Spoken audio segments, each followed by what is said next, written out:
Blood and Roses. A dark mafia romance. Prologue. The blood on my knuckles had dried to a rust-brown crust, flaking off as I flexed my fingers around the crystal tumbler. 18-year-old Macallan swirled amber in the glass, catching the low light of my office. Outside the floor-to-ceiling windows, New York glittered like a whore in diamonds, beautiful, expensive, and mine for the taking. Giovanni Ricci knelt on the marble floor before my desk, his expensive suit ruined by the dirt from my men dragging him through the warehouse district. Blood trickled from his split lip, and his left eye had already swollen shut. He'd put up a fight when Luca and the boys picked him up from his mistress's apartment in Tribeca. Stupid. Fighting only made it worse. Please, Giovanni gasped, his accent thickening with fear. Rafael, we've known each other for 20 years. My brother and your father are both dead. I cut him off, my voice flat. I took a slow sip of scotch, savoring the burn. Which means their friendship died with them.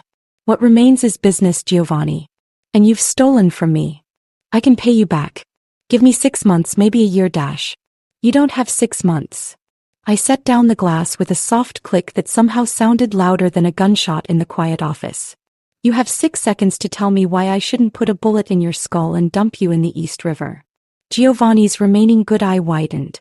Sweat poured down his face despite the air conditioning keeping my office at a crisp 68 degrees. He knew I wasn't bluffing.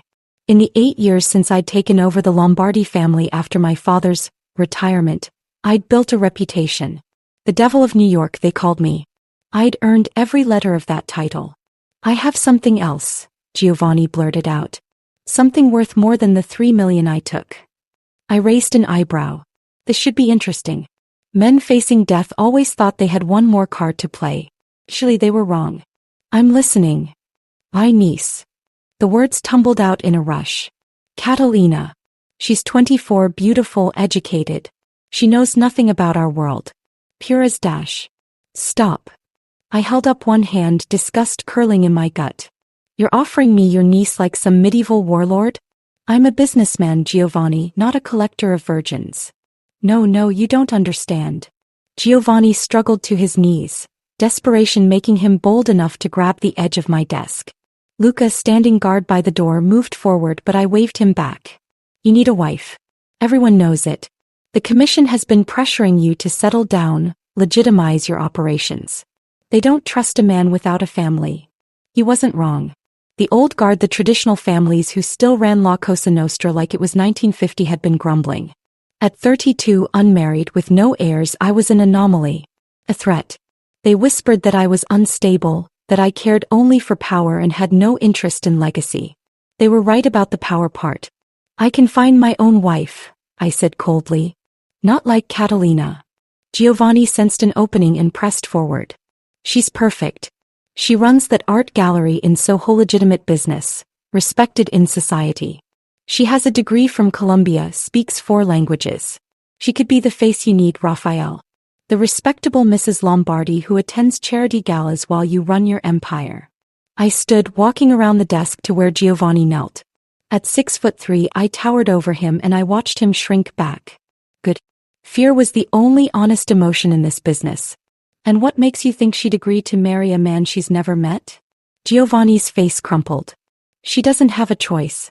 If you kill me, she has nothing. No family, no money. I'm all she has left in this world. Touching. I crouched down until we were eye level. But you're asking me to bind myself to a woman I've never met to clear your debt. Why would I do that when I could simply kill you and take everything you own anyway? Because you're smart, Giovanni said, and for the first time, I saw a flicker of the cunning that had kept him alive in this business for 3 decades. You kill me, you get nothing but a corpse and more enemies. The Ricci family is small, but we have alliances. People who would take offense. But you marry Catalina? You gain those alliances. You gain legitimacy. And you gain a wife who will be grateful to you for sparing her uncle's life. I stood abruptly and walked back to the windows. The city sprawled below me, a living organism of light and shadow, crime and commerce, all of it connected to my family's operations in some way. Drugs, gambling, protection, waste management, construction. The Lombardi tentacles reached into every profitable corner. But Giovanni had a point. The commission wanted stability. They wanted to see me settled. And there were advantages to having a wife who existed outside this world, who could move in legitimate circles without the taint of my reputation. Tell me about her, I said without turning around. I could hear the relief in Giovanni's voice. Catalina is special. She's passionate about art, about beauty. She has a good heart. Too good for this world, honestly. I've kept her separate from the business all her life. She thinks I'm in real estate. Does she know you're offering her up like a sacrificial lamb? Pause. Not yet. I laughed, a sound devoid of humor. This should be entertaining. Turning back, I studied Giovanni. He looked pathetic, broken, desperate.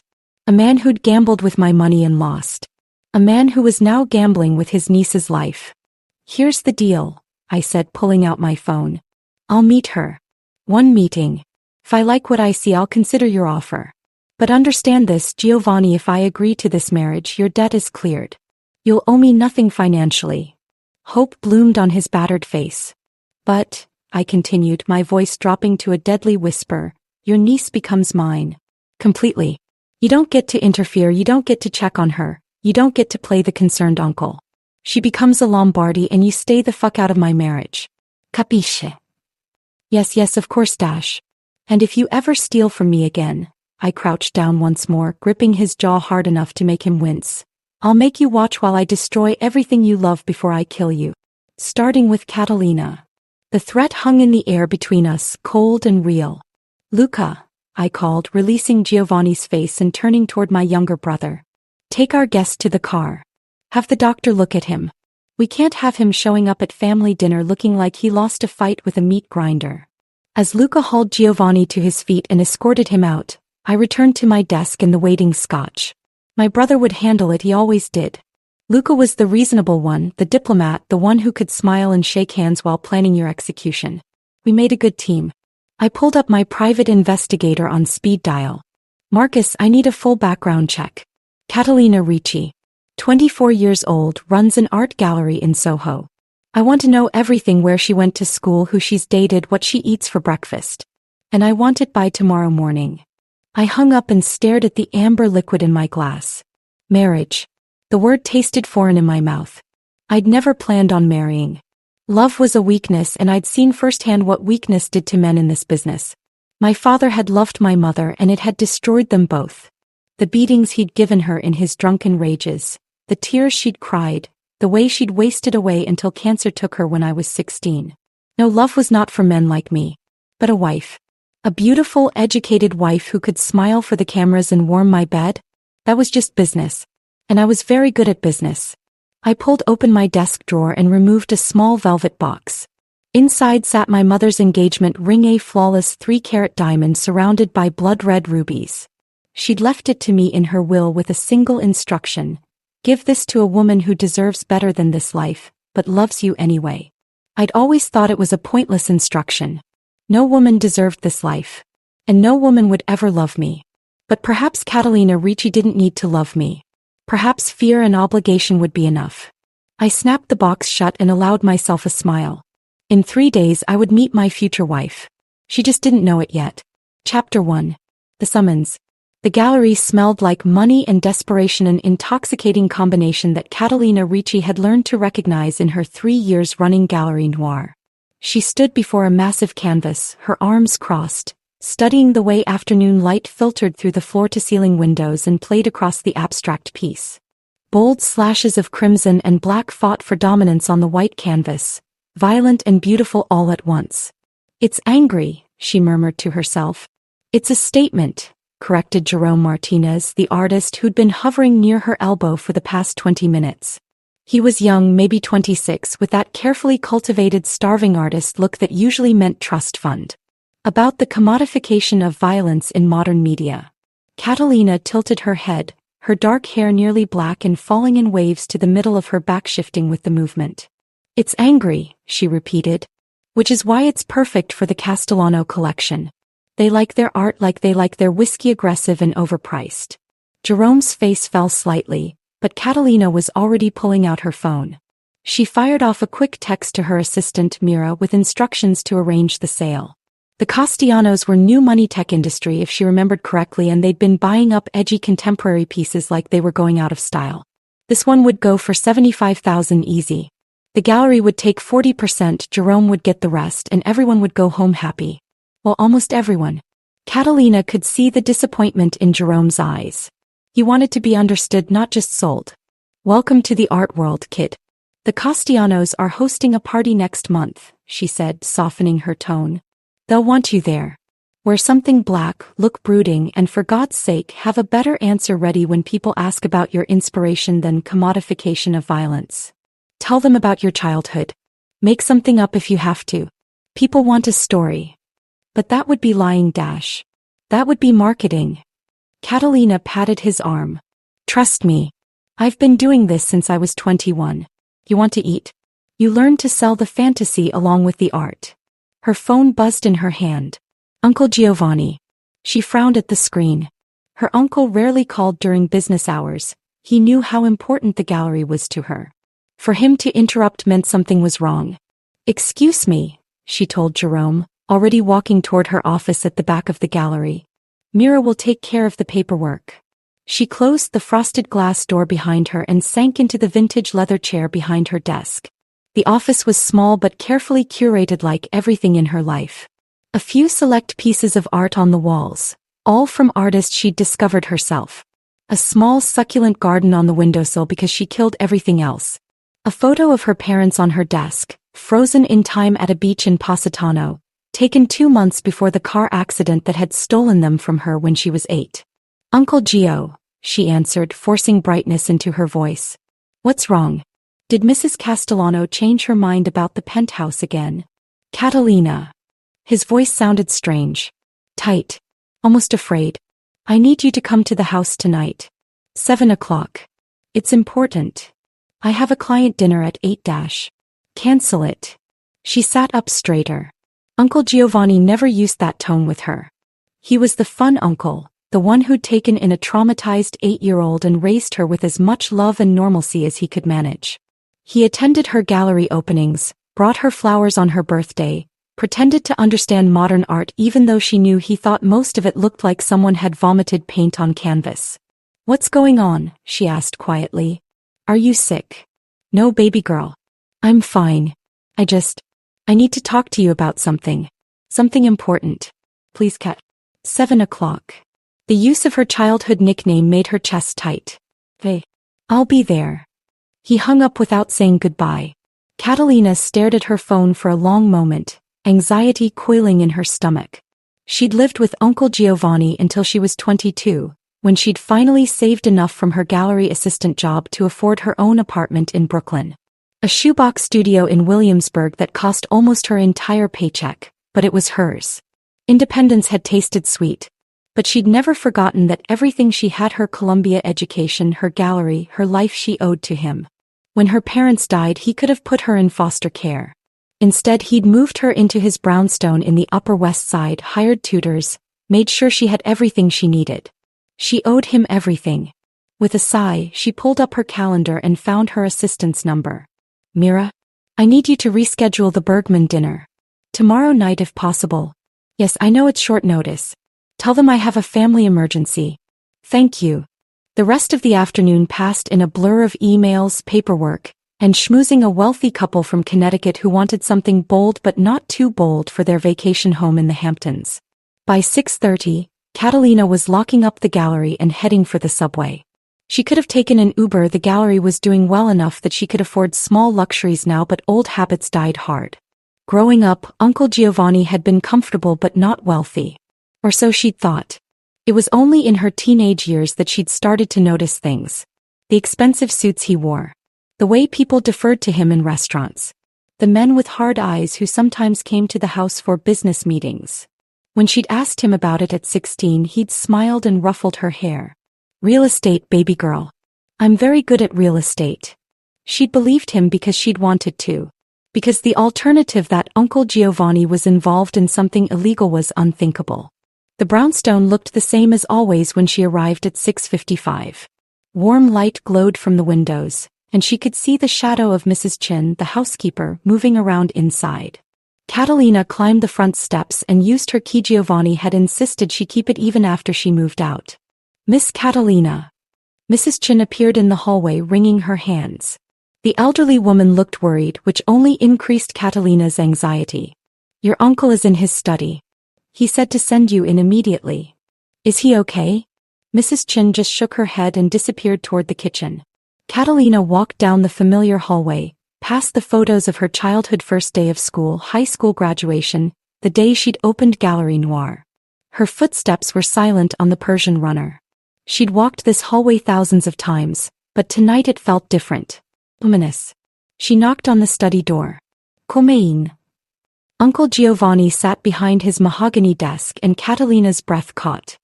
His face was a mess, one eye swollen shut, his lips split, a dark bruise spreading across his jaw. He tried to cover it with makeup, but the damage was too severe. Oh my God. She rushed forward. What happened? Were you mugged? Did you call the police? Sit down, Catalina. You need to go to the hospital. Sit down. The command in his voice stopped her cold. She'd never heard him speak to her like that. Slowly, she sank into one of the leather chairs facing his desk. You're scaring me, she whispered. Giovanni's good eye softened. I'm sorry, baby girl. I never wanted you to be scared. I never wanted you to know about any of this. He took a deep breath, wincing as it pulled at his ribs. There are things about our family, about me, that I've kept from you. To protect you. I don't understand. I'm not in real estate, Catalina. Well, I am, but it's not my primary business. He paused, seeming to struggle with the words. Our family, the Ricci family, we're part of an organization. La Cosa Nostra. The Mafia. The word hung in the air between them. Catalina laughed. She couldn't help it. That's not funny, Uncle Gio. What's really going on? I'm not joking. His expression was grave. Your father, my brother, he was part of it too. That's why he left for California, why he tried to get out. The car accident that killed him and your mother. It wasn't an accident. The room spun. Catalina gripped the arms of the chair, her knuckles white. No. Oh, that's insane. You're saying someone killed my parents? That you're a criminal? I'm saying I'm part of a world that has rules. Ancient rules. And I broke one of them. Giovanni's voice cracked. I stole money from a very dangerous man. $3 million. I thought I could invest it, make it back before anyone noticed. I was wrong. Then give it back. I don't have it anymore. I lost it. And the man I stole from, Rafael Lombardi, he doesn't accept apologies or payment plans. He accepts blood. Catalina stood abruptly, her chair scraping against the floor. Then go to the police. Witness protection or something. We can disappear. There's nowhere we could go that he wouldn't find us. And even if we ran, he'd kill everyone I've ever done business with, everyone in our family's network, just to make a point. Giovanni stood too, moving around the desk with difficulty. Cat, please listen to me. There's a way out. A way for both of us to survive this. She backed away from him. What way? Rafael Lombardi needs a wife. The commission, the ruling body of the families, they're pressuring him to settle down, to legitimize his operations. He's agreed to marry you in exchange for clearing my debt. The words didn't make sense.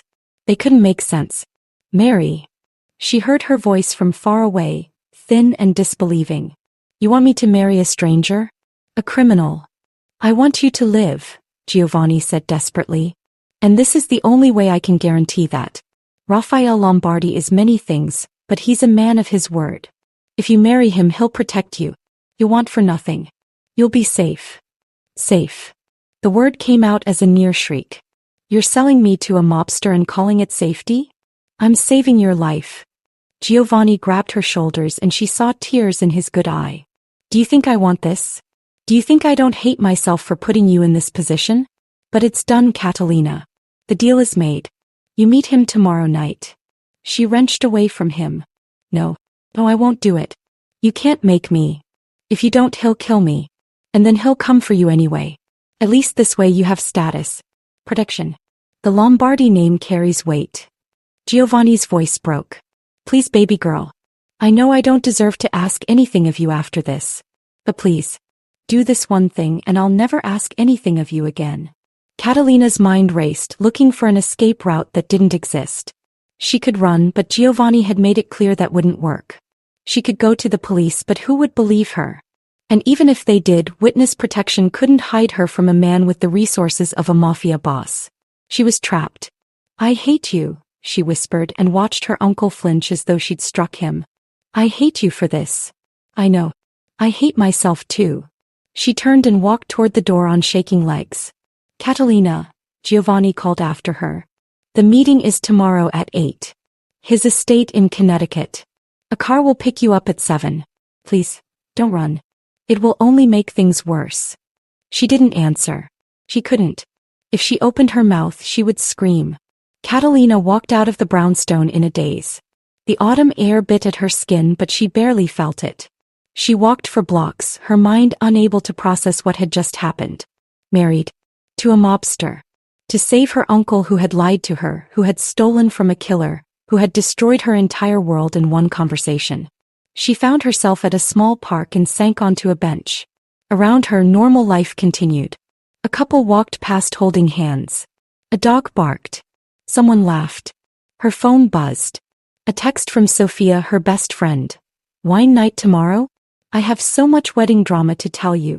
Sophia was a wedding planner, always full of stories about bridezillas and dramatic in-laws. Catalina stared at the text, then started laughing. Great, hiccuping sobs of laughter that turned into tears. She was going to have her own wedding drama soon. Only her groom was a man called the Devil of New York, and she had no choice but to say yes.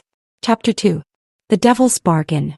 The black Mercedes arrived at Catalina's apartment building at precisely 7 p.m. She watched it from her third-floor window, her stomach churning. All day she'd oscillated between panic and fury, between planning to run and resigning herself to her fate.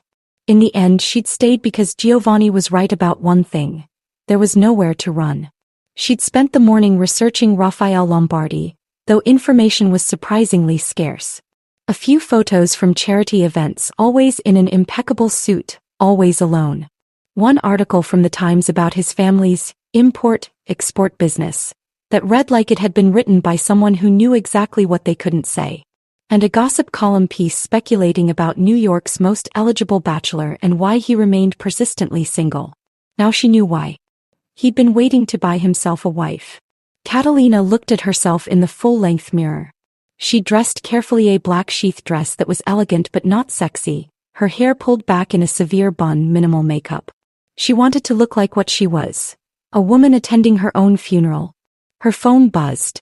A text from an unknown number. "The car is waiting, Miss Ricci."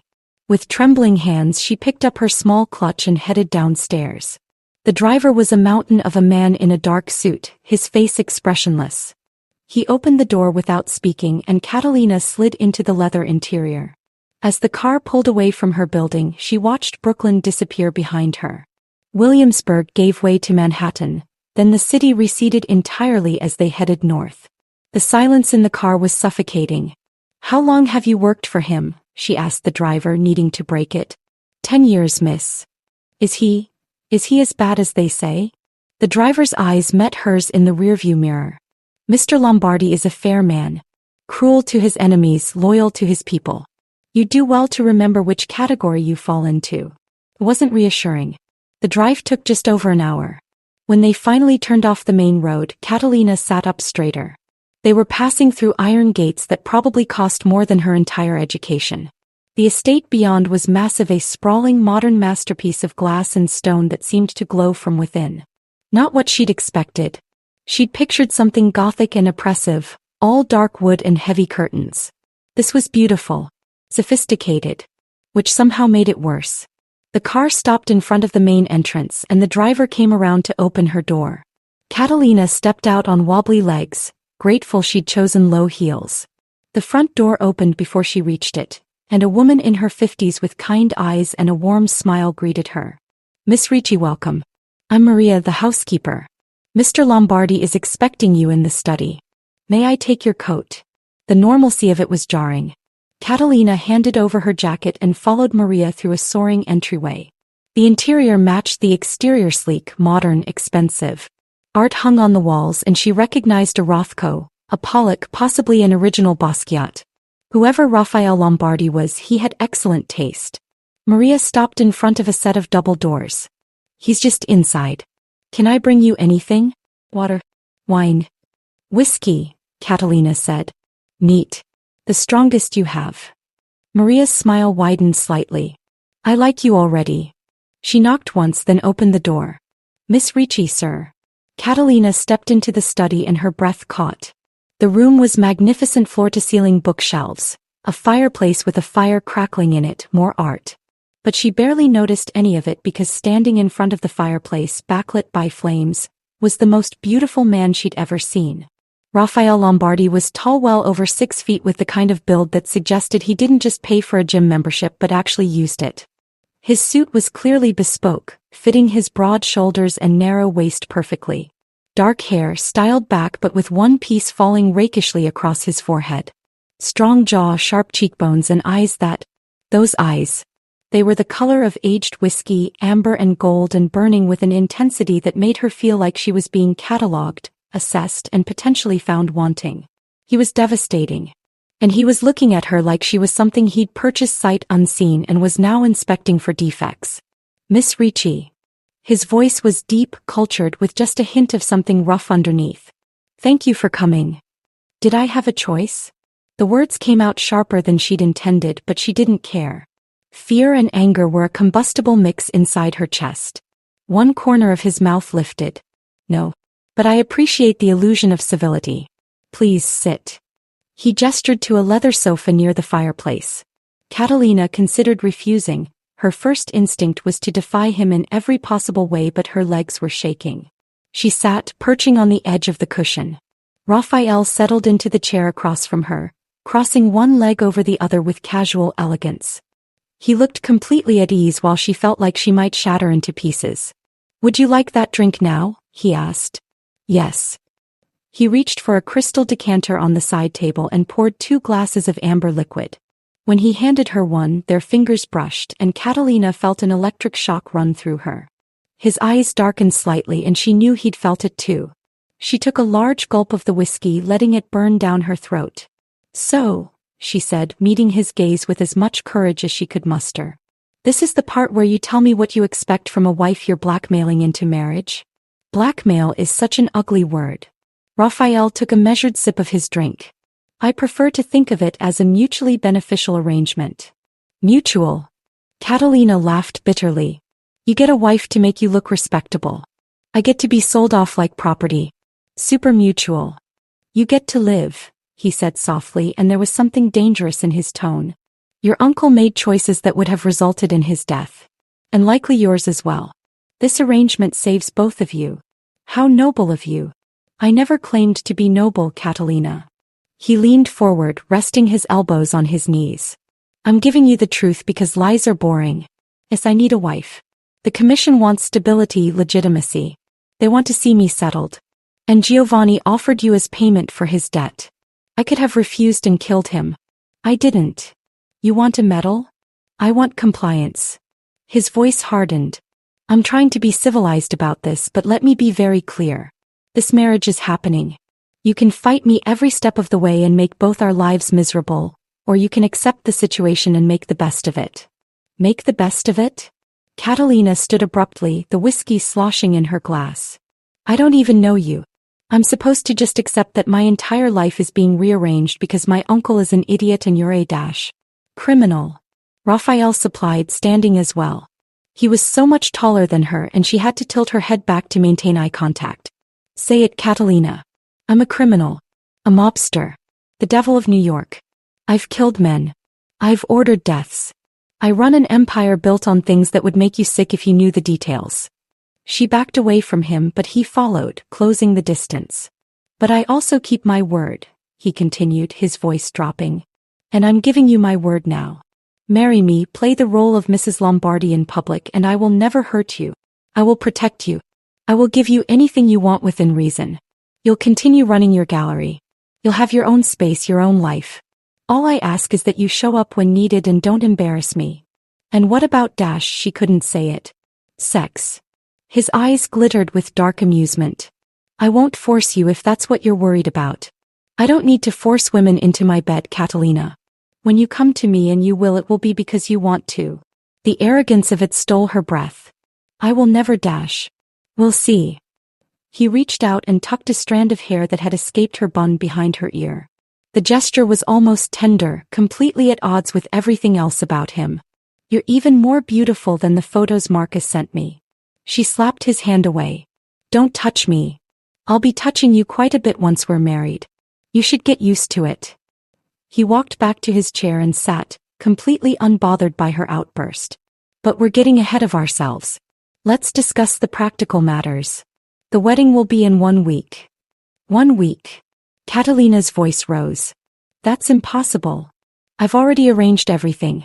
Small ceremony, immediate family only. My brother Luca will be my best man. You may invite one friend if you'd like." "How generous." He ignored the sarcasm. "After the wedding you'll move in here.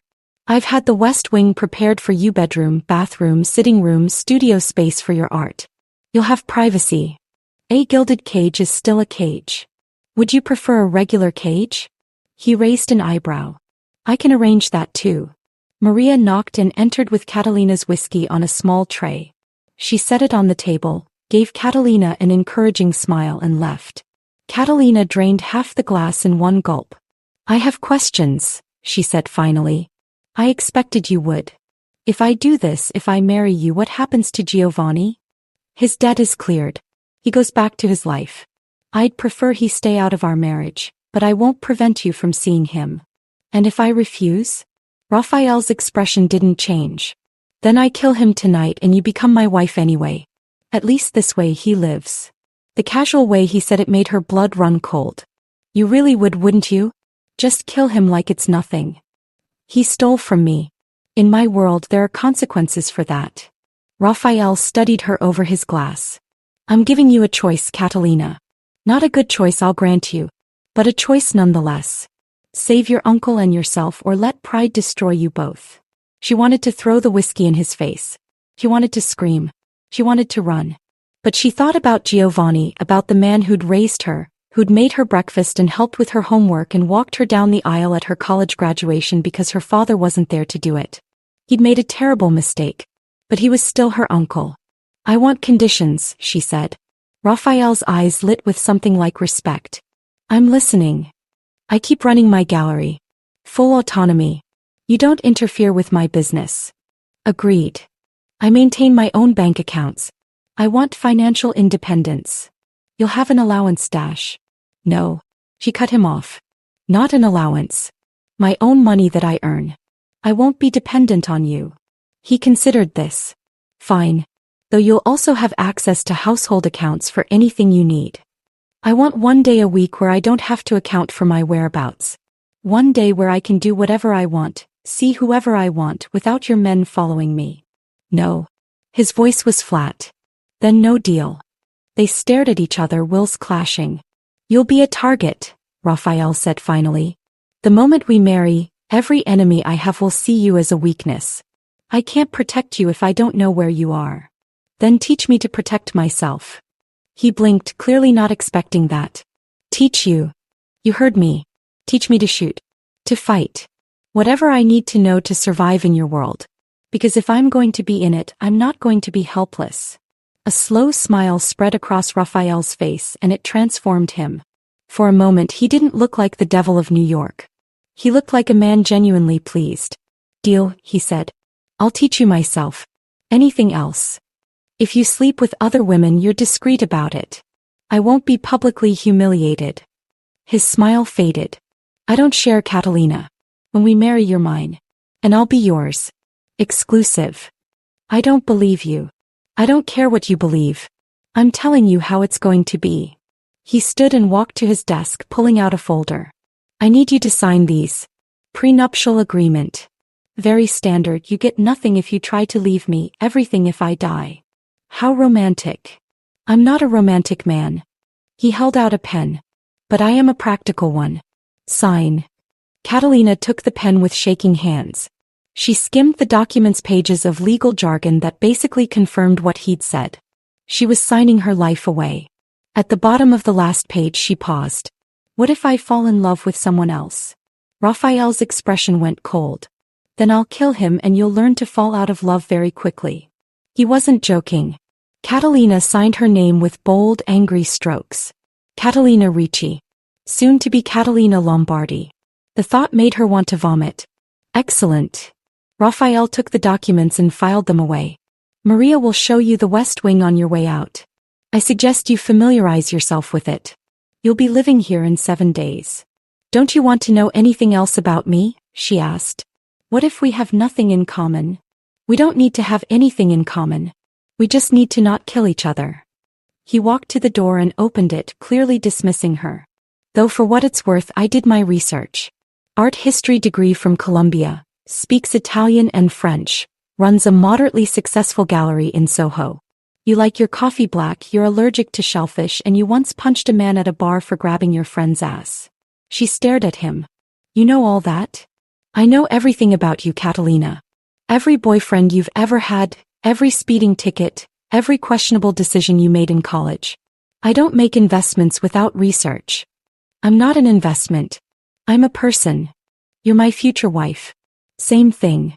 He checked his watch. We're done here. The car will take you home. I'll send details about the wedding in the next few days. Don't run. It won't end well. Maria appeared as if summoned. This way, Miss Ricci. Catalina walked out of the study in a daze. Maria chatted pleasantly as she showed her the West Wing, beautiful rooms decorated in soft creams and golds, a 4-poster bed that looked like something from a fairy tale, a bathroom with a tub big enough to swim in. Her prison was lovely. He's not as bad as he seems, Maria said gently as they walked back to the entrance. Mr. Lombardi. He's hard, yes, but he's fair. And he protects what's his. I'm not his. You will be in 7 days. Maria squeezed her hand. Make the best of it, dear. Life is too short to be miserable. The drive back to Brooklyn passed in a blur. Catalina stared out the window, watching the city lights streak past. When the car finally stopped at her building, she practically ran inside. Only when she was safely in her apartment, door locked, did she allow herself to break down. She slid down the wall and sobbed great, heaving cries that tore from her chest. She cried for her freedom, for her future, for the life she'd planned that was now ashes. When the tears finally stopped, she felt empty. Hollowed out. Her phone buzzed. A text from Rafael. Sleep well, future wife. We have a lot to prepare. Catalina threw the phone across the room. In 7 days she would marry the devil of New York. God help her. Chapter 3. Vows and Vengeance. The wedding dress hung in Catalina's closet like a ghost. Ivory silk, simple and elegant, with a sweetheart neckline and a fitted bodice that flared into a flowing skirt. It was beautiful. It was perfect. And Catalina hated it with every fiber of her being. It had arrived 3 days ago via courier, along with shoes, jewelry, and a note in bold, masculine handwriting. Wear this. R. Not even a please. Just an order. She'd thrown the note in the trash and seriously considered doing the same with the dress. But Sophia had stopped her.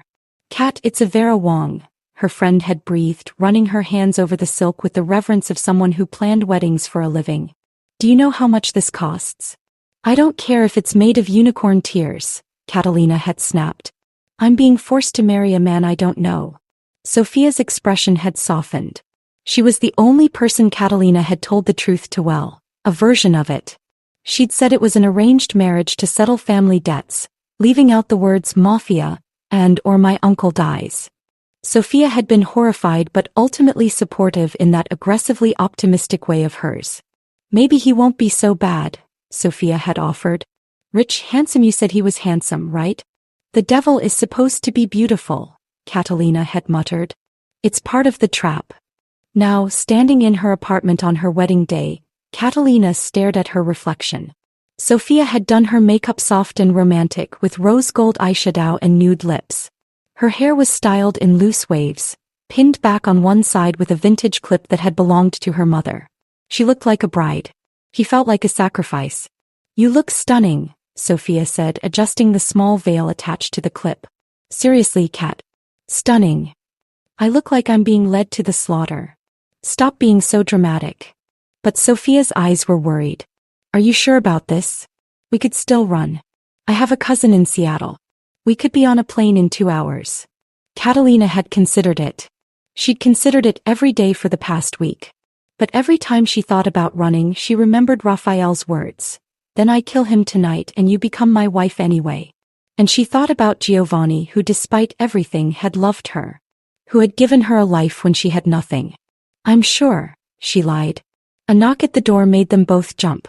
Catalina opened it to find the same driver from before, the mountain of a man in a black suit. It's time, Miss Ricci, he said. Mr. Lombardi is waiting. Sofia squeezed her hand. I'll meet you there. I'm riding with Giovanni, remember? Right. Uncle Giovanni would be there.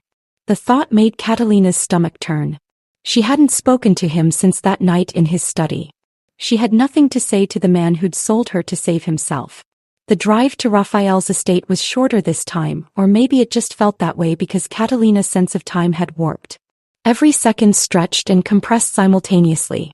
Before she knew it, they were pulling through those iron gates again. But instead of going to the main house, they drove around to the back of the property, where a small chapel stood nestled among ancient oak trees. It was beautiful in a rustic way, all stone and stained glass, probably centuries old. Rafael had bought a church. Of course he had. The driver opened her door and Catalina stepped out on shaking legs. The late October air was crisp, carrying the scent of fallen leaves and wood smoke. It should have been romantic. It felt like a funeral. Miss Ricci. A man approached, younger than Rafael but with the same dark hair and sharp features. This had to be Luca, the brother. I'm Luca Lombardi. It's a pleasure to meet you, though I wish it were under better circumstances. At least he was honest about it. Is there any chance your brother got cold feet and decided to call this off? Catalina asked. Luca smiled, and it was warmer than any expression she'd seen on Rafael. No chance at all. He's inside. Pacing actually. I've never seen him nervous before. You should feel honored. Thrilled, she said flatly. For what it's worth, Luca said, his voice dropping. Rafael is a hard man. But he's loyal to his people. Once you're his, he'll protect you with his life. How comforting. I'll be property, but well-guarded property. Luca's expression turned serious. You're not property, Miss Ricci. You're going to be a Lombardi. That means something in our world. Power. Respect. Fear. He paused. And it means you'll never be helpless again. Before she could respond, Sofia's car pulled up and her friend tumbled out, followed by a stiff-looking Giovanni. Her uncle's face was still healing, the bruises faded to yellow and green. He looked older than she remembered, worn down. Good. Catalina, he started, but she held up a hand. Don't. Just, don't. His face crumpled, but he nodded and stepped back. Sofia linked her arm through Catalina's. Ready? No. Perfect. Let's do this anyway. The chapel doors opened and Catalina's breath caught. The interior was lit with hundreds of candles, their flames reflecting off the stained glass to create a kaleidoscope of color.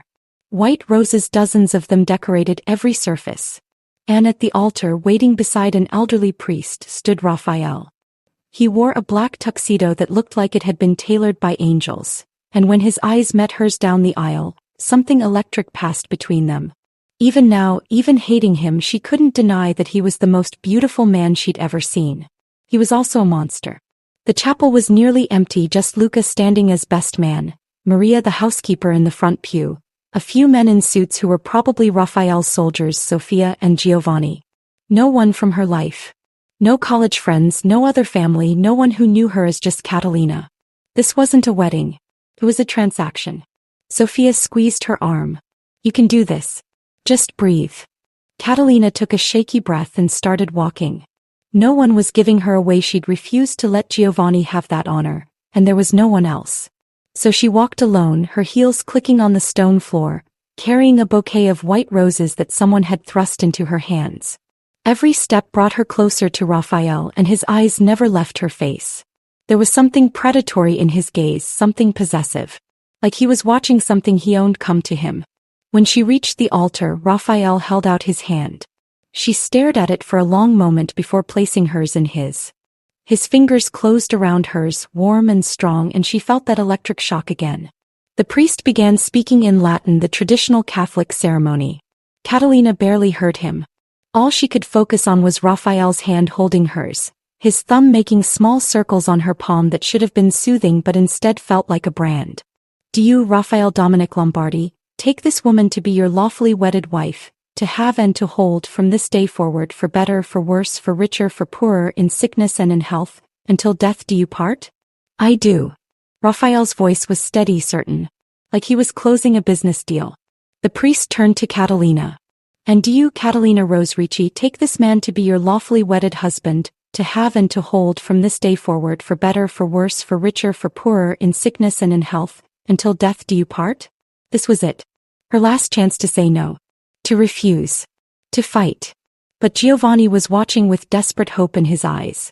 And Rafael was watching with absolute certainty that she would comply. And she was so tired of being powerless. I do, she whispered. Rafael's grip on her hand tightened, triumph flashing in his eyes. The rings, the priest intoned. Luca stepped forward with a small velvet box. Rafael opened it to reveal 2 rings, a man's simple platinum band and a woman's ring that made Catalina's throat close up. It was antique, clearly, with a flawless diamond surrounded by blood-red rubies. It was the most beautiful ring she'd ever seen. And she hated that it was beautiful, hated that some small part of her thrilled at the sight of it. Rafael slipped it onto her finger. It fit perfectly. Of course it did. He'd probably had it sized based on his research. The man knew everything about her. She took the other ring, his ring, and slid it onto his finger. It felt surreal, this intimate gesture with a stranger. By the power vested in me by God and the Holy Catholic Church, I now pronounce you husband and wife. The priest smiled. You may kiss your bride. Rafael's hand came up to cup her face, tilting it up to his. Try to look like you're not being tortured, he murmured, low enough that only she could hear. We have an audience. Then his lips were on hers. Catalina had expected it to be brutal, possessive, acclaiming. But Rafael kissed her with surprising gentleness, his lips soft against hers, coaxing rather than demanding. It was almost tender. Almost sweet. It was completely unfair. Because her body responded despite her mind's protests. Her lips parted slightly and she felt Rafael's sharp intake of breath. His hand slid from her face to the back of her neck, pulling her closer, and the kiss deepened. Heat flooded through her. Want, unexpected and unwelcome. When he finally pulled back, his eyes were dark with something that looked like hunger. Hello, wife, he said softly. Catalina's hand itched to slap him. Instead she smiled with all her teeth. Hello, husband. Applause echoed through the small chapel. Sophia was crying happy tears because she was a romantic who didn't understand that this was a nightmare. Giovanni looked relieved. Luca was smiling. Anne Maria was watching Catalina with knowing eyes, like she understood exactly what kind of hell Catalina had just walked into. We'll have dinner now, Rafael announced, his hand possessive on Catalina's lower back. Just family. Family. She was a Lombardi now. The thought made her dizzy. They walked back down the aisle together and Catalina caught Sophia's eye. Her friend gave her a thumbs up and a brilliant smile. At least someone was happy. Outside the chapel, a photographer appeared because of course there was a photographer. Rafael pulled Catalina close for pictures, his arm around her waist, and she forced herself to smile. To play the role of the happy bride. Beautiful, the photographer said. Now one of just the 2 of you. Mr. Lombardi, if you could kiss your wife again. Rafael's lips quirked. By pleasure. This kiss was different. This one was for show, and Rafael played it up. He dipped her slightly, one hand cupping her face, the other on her waist, and kissed her like he was a man in love. The photographer's camera clicked rapidly. When Rafael pulled back, Catalina was breathless and furious. Was that necessary? She hissed. The photos will be sent to every major family, Rafael said. They need to believe this is real. So yes. It was necessary. They were led to a car, a different one this time, a sleek black Bentley. Rafael opened the door for her, ever the gentleman, and she slid into the leather interior. As soon as he was beside her and the door closed, the facade dropped. You did well, he said, pouring them both champagne from a small bar in the back seat. Very convincing. I'm so glad I could perform adequately for you. He handed her a glass. To us. And to mutually beneficial arrangements. Catalina wanted to throw the champagne in his face. Instead she drank it in one long gulp. Easy, Rafael said, amusement coloring his voice. It's a long night ahead. What happens now? She asked, hating how small her voice sounded. Now we have dinner with our guests. Then they leave. Then He trailed off, his eyes on her lips. Then you and I get to know each other better. I'm not sleeping with you tonight. I never said you would. Rafael's smile was sharp. Though the night is young, wife. You might change your mind. I won't. We'll see. The car pulled up to the main house and Catalina saw that the dining room was visible through the floor-to-ceiling windows, lit up and set for dinner. It looked elegant and expensive and completely wrong for what this marriage actually was. Rafael helped her out of the car and they walked inside together. Maria was waiting with a warm smile. Congratulations, Mr. and Mrs. Lombardi, she said. Dinner is ready whenever you are. Mrs. Lombardi. The name felt foreign in her ears. Dinner was an intimate affair in the formal dining room. Catalina sat at Rafael's right hand at the head of the table with Luca across from her, Sofia next to him and Giovanni at the far end. The food was exquisite, multiple courses, each more elaborate than the last. Rafael had clearly spared no expense. The irony wasn't lost on her. He'd bought her for $3 million and was now spending a fortune to celebrate it. This is amazing, Sofia gushed halfway through her risotto. Cat, your new house is incredible. Have you seen the whole thing yet? No, Catalina said shortly. I'll give you a tour after dinner, Rafael offered. Make sure you know where everything is. How thoughtful. If he noticed her sarcasm, he didn't show it. He was playing the attentive husband, making sure her wine glass was never empty, asking her preferences on the food, touching her hand or shoulder casually throughout the meal. It was all performance. All fake. And yet her skin burned where he touched her. Giovanni had barely spoken through dinner, but as dessert was being served, an elaborate tiramisu, he cleared his throat. I'd like to make a toast, he said, standing. His hands shook slightly as he raised his glass. To Catalina and Rafael.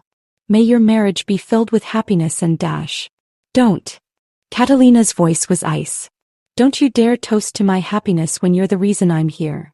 The table went silent. Even the staff serving the food seemed to freeze. Giovanni's face paled.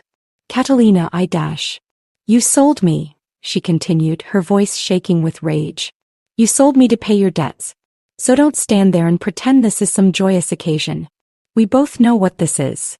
That's enough, Rafael said quietly, but there was steel in his voice. Catalina turned to him. Don't tell me what's enough. This is my wedding. If I want to tell my uncle exactly what I think of him, dash. You can do it later. In private. Rafael's hand closed over hers on the table, not gentle. We have guests. Sofia knows the truth. And Luca is your brother, he must know. So who exactly are we pretending for? For them, Rafael said, nodding toward the staff. For the photographer whose pictures will be sent to every family in New York. For anyone who might be watching to see if this marriage is real. His eyes bored into hers. You want to rage at your uncle? Fine. But not here. Not now. Catalina wanted to fight him. But she saw something in his eyes, not anger but warning. This was about more than hurt feelings. This was about image. Power. The appearance of strength. She took a breath and forced herself to calm down. Fine. She pulled her hand from under his and stood. Excuse me. I need some air. Catalina walked out of the dining room before anyone could stop her, her heels clicking on the marble floors. She found a door that led to a terrace and stepped outside into the cool night air. The estate grounds stretched before her, lit by soft landscape lighting. In the distance she could see the chapel where she'd just been married. It looked like something from a fairy tale. Her life had become a nightmare. You handled that well. She spun to find Luca standing in the doorway, 2 glasses of champagne in his hands. He offered her one. I shouldn't have lost my temper, she said, taking the glass. You're entitled to your feelings. Luca joined her at the railing, looking out over the grounds. For what it's worth, I told Rafael this was a bad idea. Forcing someone into marriage. It's archaic. But you're here anyway. He's my brother. My loyalty is to him always. Luca glanced at her. But that doesn't mean I can't have sympathy for you. This isn't fair to you. Life isn't fair, Catalina said bitterly. I'm learning that. Rafael can be hard. But he's not cruel, not unnecessarily. If you give him a chance, dash. I don't want to give him a chance. I want my life back. Luca was quiet for a moment. That life is gone, Catalina. You can mourn it or you can build something new. Those are your only options. Before she could respond, Rafael appeared in the doorway. His eyes went immediately to Luca and something passed between the brothers. Our guests are leaving, Rafael said. You should say goodbye. It was an order, not a suggestion. Catalina drained her champagne and walked past him back inside. Sofia was waiting by the front door, her coat already on. I have to go, Sofia said, pulling Catalina into a tight hug. But call me tomorrow, okay? I want to hear everything. There won't be much to tell. Sofia pulled back and lowered her voice. He's hot, Cat. Like really hot. Would it be so bad to just, Don't, Catalina warned. I'm just saying if you have to be married to someone, at least he's easy on the eyes. Sofia winked. Call me. Giovanni approached next, hesitant. Catalina, Goodbye, Uncle Giovanni, she said, her voice flat. Thank you for coming. She turned away before he could say more, before she could see the hurt in his eyes. She had nothing left to give him. The driver, Catalina realized she still didn't know his name, escorted them out, and then it was just her, Rafael and Luca in the massive foyer. I should go too, Luca said, clasping Rafael's shoulder. Congratulations, brother. He turned to Catalina and, to her surprise, kissed her cheek. Welcome to the family, sister. Then he was gone and Catalina was alone with her husband. Rafael loosened his tie, the first sign of relaxation she'd seen from him all day. Would you like that tour now?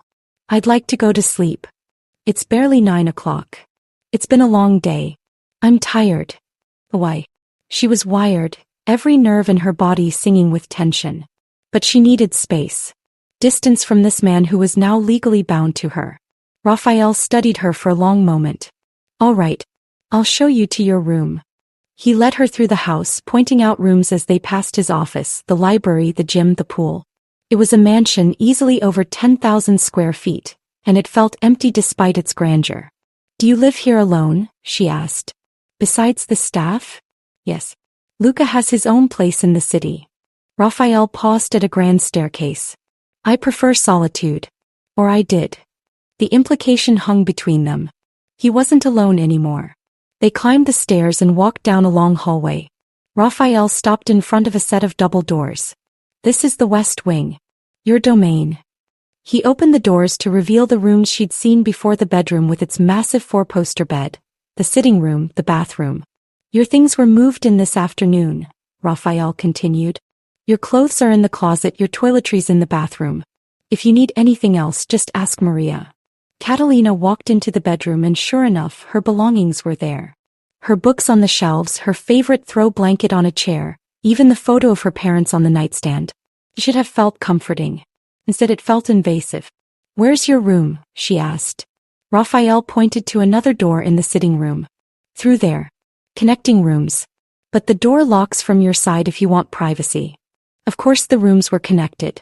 Of course. I'll let you get settled, Rafael said. He moved toward the connecting door, then paused. You were beautiful today. In case I forgot to tell you. The compliment caught her off guard. She didn't know what to say. Rafael's lips quirked. Good night, wife. Sleep well. He disappeared through the connecting door, closing it behind him. Catalina stood frozen for a moment, then rushed over and locked it with shaking hands. Only then did she let herself breathe. She was married. To Rafael Lombardi. The devil of New York. A man who'd bought her like property and kissed her like he meant it. Catalina looked down at the ring on her finger, diamonds and rubies catching the light. It was the most beautiful prison she'd ever seen. She twisted it around her finger, testing the weight of it. Then she walked to the bathroom and started running a bath. She needed to wash this day off, needed to feel clean again. As the tub filled, Catalina caught sight of herself in the mirror. Still in her wedding dress, hair coming loose from its pins, makeup smudged. She looked like a bride. He felt like a captive. And somewhere on the other side of that locked door was a man who now owned her in the eyes of the law and his world. God help her, but part of her wondered what would have happened if she'd left that door unlocked. Chapter 4. Dangerous Games. Catalina woke to sunlight streaming through unfamiliar windows and for one blissful moment forgot where she was. Then she saw the wedding dress draped over a chair and reality crashed back. She was married. She was Mrs. Rafael Lombardi. She was trapped. With a groan, she pulled a pillow over her face and seriously considered suffocating herself. But that felt too much like letting Rafael win. A knock at the door made her sit up. Yes. Breakfast is ready, Mrs. Lombardi, Maria's voice called through the door. Mr. Lombardi is waiting for you in the breakfast room. Mrs. Lombardi. The name still felt wrong in her ears. I'll be down in a minute, Catalina called back, forcing brightness into her voice. She dragged herself out of the enormous bed and into the bathroom. Her reflection was a disaster, hair a mess, yesterday's makeup smudged, eyes puffy from the crying she'd done after her bath. She looked like she'd been through a war. In a way she had. Catalina showered quickly, scrubbing her skin until it was pink, trying to wash away the feeling of Rafael's hands on her during their wedding photos, his lips on hers during that kiss. It didn't work. She could still feel the phantom touch of him. She dressed in jeans and a soft cashmere sweater, her clothes from her old life, and taking some small comfort from the familiar fabric. No makeup. Hair still damp and pulled into a messy bun. If Rafael expected her to look like a perfect Mafia wife at breakfast, he was going to be disappointed. The breakfast room was smaller than the formal dining room, with windows overlooking a garden. Rafael sat at the head of the table, reading the Wall Street Journal and drinking coffee. He wore dark slacks and a crisp white shirt, sleeves rolled up to reveal muscular forearms. He looked like he'd been awake for hours. He glanced up when she entered and something flickered in his eyes, appreciation maybe, or surprise at her casual appearance. Good morning, he said. Coffee, please. He poured her a cup from a silver carafe, added nothing because he somehow knew she took it black. Of course he did. He knew everything about her. How did you sleep? He asked, folding his newspaper. Terribly. You. The same. He studied her over his coffee cup. You locked the door. You noticed. I tried it around 2 a.m. At her sharp look, he shrugged. I couldn't sleep. Thought we might talk. At 2 in the morning? When else? You avoided me all evening. Rafael set down his cup. We're married now, Catalina. We're going to have to communicate eventually. We're communicating now. Are we? He leaned back in his chair. Because it feels more like you're tolerating my presence while planning my murder. I haven't decided yet. Poison seems too slow. Maybe something more direct. To her surprise, Rafael laughed. It was a genuine sound, warm and rich, and it transformed his face completely. For a moment he looked young, almost carefree. There she is, he said. The woman who punched a man for grabbing her friend. I was beginning to think you'd disappeared entirely. She's considering her options. Good. I prefer a wife with fight in her. Rafael nodded to the door, where Maria was wheeling in a cart loaded with food. I had Maria prepare some of your favorites. Eggs Benedict, fresh fruit, those almond croissants from the bakery on West 4th. Catalina's stomach betrayed her by growling. She hadn't eaten much at the wedding dinner, too sick with nerves. Now she was starving. Maria began setting out the food with a warm smile. Eat, Mrs. Lombardi. You're too thin. I'm fine, Dash. She's right, Rafael interrupted. You barely touched dinner last night. Eat. It wasn't a suggestion. But Catalina was too hungry to fight, so she loaded her plate with eggs and fruit and one of those perfect croissants. The first bite was heaven. Good? Rafael asked, watching her. It's fine. You're a terrible liar. He bit into his own croissant. One of the things I like about you. Your face shows everything you're thinking. Then you know I'm thinking about how to escape. You can't. I have men at every entrance, cameras everywhere, and even if you made it past all that, where would you go? Back to your uncle? Rafael's voice hardened. He's the one who put you here. I know that. Catalina set down her fork, her appetite suddenly gone. I know exactly who's responsible for this. Do you? Rafael leaned forward. Because from where I'm sitting, you're directing all your anger at me. And while I'm many things, I'm not the one who stole $3 million and offered his niece's payment. You could have said no. I could have. And then I would have killed him and you'd be alone in the world with a target on your back because you're a Ricci. Every enemy your family has would see you as fair game. Rafael's eyes were intense. I gave you protection. A name that means something. Power. You gave me a cage. I gave you a choice. You chose to live.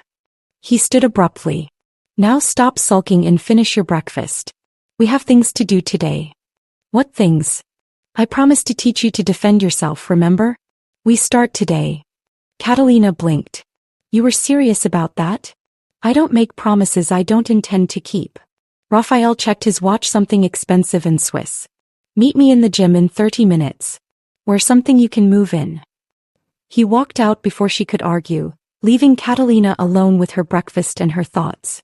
30 minutes later, Catalina found herself in the gym, a state-of-the-art facility that took up an entire wing of the house. There were weights, machines, a boxing ring, and what looked like a shooting range visible through a glass partition. Rafael was already there, changed into black athletic pants and a fitted t-shirt that showed off a physique that had clearly been earned through hard work. Catalina tried not to stare at the way the fabric stretched across his chest, the definition of his arms. She'd changed into leggings and a sports bra with a loose tank over it, pulled her hair into a high ponytail. If he wanted to train her, fine. She'd prove she wasn't some helpless damsel. Good, Rafael said, looking her over with an appraising eye that felt different from his usual calculating stare. This was professional. We'll start with basics. Hand-to-hand combat. If someone grabs you, you need to know how to break free. And if someone shoots at me? We'll get to guns later. First, you learn to fight. He moved to the center of the mat. Come here. Catalina joined him, acutely aware of how close they were standing. She could smell his cologne, something dark and expensive mixed with clean sweat. Rule number 1, Rafael said. Never hesitate. Hesitation gets you killed. If you're going to fight, commit to it. Understand? Yes. Rule number 2, there's no such thing as fighting dirty in a real fight. Eyes, throat, groin, everything is fair game if your life is on the line. Got it. Good. Now grab my wrist like you're trying to stop me. Catalina reached out and wrapped her fingers around his wrist. His skin was warm and she could feel his pulse beating steady and strong under her touch. Harder, Rafael instructed. Really grip it. Pretend you're trying to hurt me. She tightened her hold and Rafael nodded. Better. Now watch. In one swift motion he rotated his wrist and broke her grip, then caught her hand and pulled her off balance. Before she could react, she was spun around with her arm twisted behind her back, pressed against his chest. See how easy that was? His breath was warm against her ear. That's what happens when someone knows what they're doing and you don't. Catalina tried to pull away, but his grip was iron. Let go. Make me. Rafael dash. Make me. His voice was a challenge. You wanted to learn to fight. Fight. Something in Catalina snapped. She stopped pulling forward and instead threw her weight backward, slamming into his chest. It surprised him enough that his grip loosened slightly and she twisted, bringing her elbow up toward his face. Rafael caught it easily, but he was smiling. Better. You're thinking. But you telegraphed that move. I saw it coming a mile away. He released her and stepped back. Again. This time I'll grab you from behind. You break free. They worked for an hour, Rafael teaching her basic escapes and defensive moves. How to break a wrist hold. How to get out of a choke. Where to hit to cause maximum damage. He was patient but demanding, making her repeat moves until her muscles screamed. You're holding back, he said after she failed to break his grip for the 3rd time. Stop being polite. I'm not going to break. I don't want to hurt you. You won't. I'm trained for this. You're not. So stop worrying about my feelings and actually try. The dismissive tone ignited something in Catalina. The next time he grabbed her, she didn't hold back. She slammed her heel down on his instep, drove her elbow into his ribs, and when his grip loosened in surprise, she spun and shoved him as hard as she could. Rafael stumbled back, genuine surprise on his face. Then he grinned. There you are. Did I hurt you? Despite herself, Catalina felt a twinge of concern. Nothing I can't handle. He rolled his shoulders. But that was good. You're stronger than you think. You just need to believe it. They moved on to strikes: how to throw a proper punch, how to use her palm to strike someone's nose, how to use her knees and elbows as weapons. Rafael held pads for her to hit, coaching her on form and power. Your anger makes you strong, he said as she landed a particularly good combination. Use it. Channel it into something productive. I have plenty of anger to channel, Catalina panted, sweat dripping down her face. I know. I can feel it every time you look at me. Rafael lowered the pads. Water break. They moved to a bench where bottles of water waited. Catalina drank gratefully, her muscles already starting to ache. She was going to be sore tomorrow. Why are you really doing this? She asked. Teaching me to fight? Rafael took a long drink before answering. Because I meant what I said. You're a target now. My enemies will see you as a weakness, a way to get to me. I need you to be able to protect yourself if I'm not there.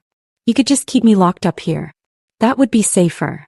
I could, but you'd hate me even more than you already do. He studied her, his expression unreadable. And I find I don't want you to hate me quite that much. The admission surprised her. Why not? Because we're married, Catalina. This isn't temporary. This is the rest of our lives. Rafael set down his water bottle. We can spend those years as enemies making each other miserable. Or we can find a way to coexist. Maybe even work together. Work together on what? On building something. An empire, a legacy.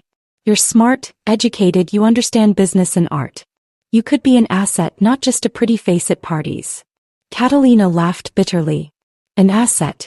How romantic. I told you I'm not romantic. But something in his eyes softened. But I'm not cruel either. I don't want you miserable, Catalina. I want you comfortable. Happy even if that's possible. It's not. Not here. Not with you. Rafael flinched, barely perceptible, but she saw it. Then we'll work on changing that. Starting now. Come on, we're not done yet. They spent another hour training, this time focusing on awareness, how to watch for threats, how to position herself in a room, how to identify exits. Rafael was thorough, professional, and by the time they finished, Catalina was exhausted. Shower and rest, Rafael said. Tomorrow we start on weapons training. Tomorrow? I can barely move. Then tonight you take a hot bath and let Maria give you a massage. By tomorrow you'll be fine. He grabbed a towel and wiped the sweat from his face. And Catalina? You did well today. Better than I expected. The compliment caught her off guard. Thank you. Don't thank me yet. We're just getting started. That evening, Catalina soaked in the enormous bathtub in her bathroom, every muscle in her body aching. True to Rafael's word, Maria had offered a massage, which Catalina had gratefully accepted. Now she was alone with her thoughts and a glass of wine that had appeared on the edge of the tub courtesy of the housekeeper. Her phone, which she'd left in her room, buzzed with texts. Sophia asking how the first day of married life was going. Catalina didn't know how to answer. It wasn't what she'd expected. Rafael wasn't what she'd expected. He was demanding, yes. Controlling. But he was also teaching her to be strong. To fight. That didn't fit her image of him as a monster. A knock on the connecting door made her tense. Catalina. Rafael's voice. Are you decent? I'm in the bath. I'm not coming in. I just wanted to let you know I'm having dinner sent up. You can eat in your room if you'd prefer not to see me tonight. The consideration surprised her. Hey. Thank you. And Catalina? Pause. You really did do well today. I was impressed. She heard his footsteps retreat before she could respond. Catalina sank deeper into the water, her mind whirling. This man who'd bought her, who'd forced her into marriage, was now complimenting her. Teaching her. Giving her space when she needed it. It would be so much easier if he were just a monster. Monsters were easy to hate. But Rafael was more complicated than that. And that scared her more than anything. Because if he wasn't just a monster, if there was something more to him, then she might be in danger of something worse than hatred. She might start to understand him. And understanding led to empathy. Empathy led to caring. And Catalina couldn't afford to care about Rafael Lombardi. Could she? The next day, Rafael was true to his word about weapons training. After another grueling session of hand-to-hand combat that left Catalina's muscles screaming, he led her to the shooting range. Have you ever fired a gun? He asked, pulling out a sleek black pistol from a locked cabinet. No. Never. Good. No bad habits to break. He checked the weapon with practiced efficiency. This is a Glock 19. 9mm. Standard issue for a lot of law enforcement, which means it's reliable and easy to use. We'll start with this. He spent the next 30 minutes teaching her about gun safety, how to hold the weapon, how to aim, how to breathe. His hands on hers, adjusting her grip, were warm and sure. Keep both eyes open, he instructed, standing behind her, his chest pressed against her back as he helped her line up the sight. Focus on the front sight, not the target. The target should be slightly blurry. This feels wrong, Catalina said, her hands shaking slightly. You're holding a tool designed to kill. Respect it, fear it a little, but don't let that fear control you. Rafael's voice was low in her ear. When you're ready, squeeze the trigger. Don't pull, squeeze. Gentle pressure. Catalina took a breath and squeezed. The gun kicked in her hands and a hole appeared in the target low and to the left, but she'd hit it. Good. Rafael sounded genuinely pleased. Again. They worked through an entire magazine, Rafael coaching her on form and breathing. By the time they finished, Catalina had a tight grouping in the center of the target. Natural talent, Rafael said, examining her target. Or you really want to shoot something? Can't it be both? He laughed. Fair enough. We'll practice every day until you can do this in your sleep. I want you comfortable with multiple weapons, pistols, rifles, even shotguns. Planning on starting a war? Rafael's expression darkened. I'm planning on keeping you alive. In my world, that amounts to the same thing. As if to punctuate his point, his phone rang. He checked it and his face went hard. I have to take this. Keep practicing. Don't leave the range until I come back. He walked out, already speaking in rapid Italian. Catalina watched him go, then turned back to the target. She reloaded the gun the way Rafael had shown her and emptied another magazine, each shot more confident than the last. She was so focused that she didn't hear the door open behind her. Well, my new sister-in-law is armed. How terrifying. Catalina spun, gun still in her hand, to find Luca leaning against the doorframe with an amused smile. Jesus. She immediately lowered the weapon. Don't sneak up on someone at a shooting range. Good instincts, but you should have known I was there. Rule number 3 of Rafael's training, I'm guessing always know who's in the room with you. Catalina set the gun down carefully. What are you doing here? Rafael called me. We have a situation. Luca's smile faded. Nothing for you to worry about. Business. But I wanted to meet the woman who's got my brother so twisted up. Twisted up. He's different around you. Softer. It's disturbing. Luca walked over to examine her target. Nice grouping. He's teaching you well. He said I'm a target. That I need to know how to protect myself. He's not wrong. Being a Lombardi comes with enemies. Luca pulled out his own gun and fired off 3 shots in rapid succession, all perfect center mass. But it also comes with power. Question is, what are you going to do with it? I don't want power. I want my life back. That life is gone. Luca's voice was gentle but firm. I know that's hard to hear. But the sooner you accept it, the sooner you can start building something new. That's what Rafael said. Then maybe you should listen. My brother is many things, but he's not stupid. And he sees something in you, Catalina. Something worth protecting. Worth investing in. I'm not an investment dash. In our world, everyone is an investment. The question is whether you're going to appreciate in value or depreciate. Luca holstered his gun. My advice. Appreciate. Learn everything Rafael teaches you. Become indispensable. Because the moment you're seen as weak or useless is the moment you become expendable. The words sent a chill down Catalina's spine. Is that a threat? It's reality. You're Lombardi now. Act like it. Rafael appeared in the doorway, his expression stormy. Luca, we need to go. What's wrong? Catalina asked. Nothing you need to worry about. Rafael's tone was dismissive, but she saw the tension in his shoulders. Stay here. Don't leave the house. I'll be back tonight. Rafael dash. Not now, Catalina. He turned and walked out, Luca following. Catalina stood alone in the shooting range, anger and worry warring inside her. Something was wrong. Something big. And Rafael was shutting her out like she was a child who couldn't handle the truth.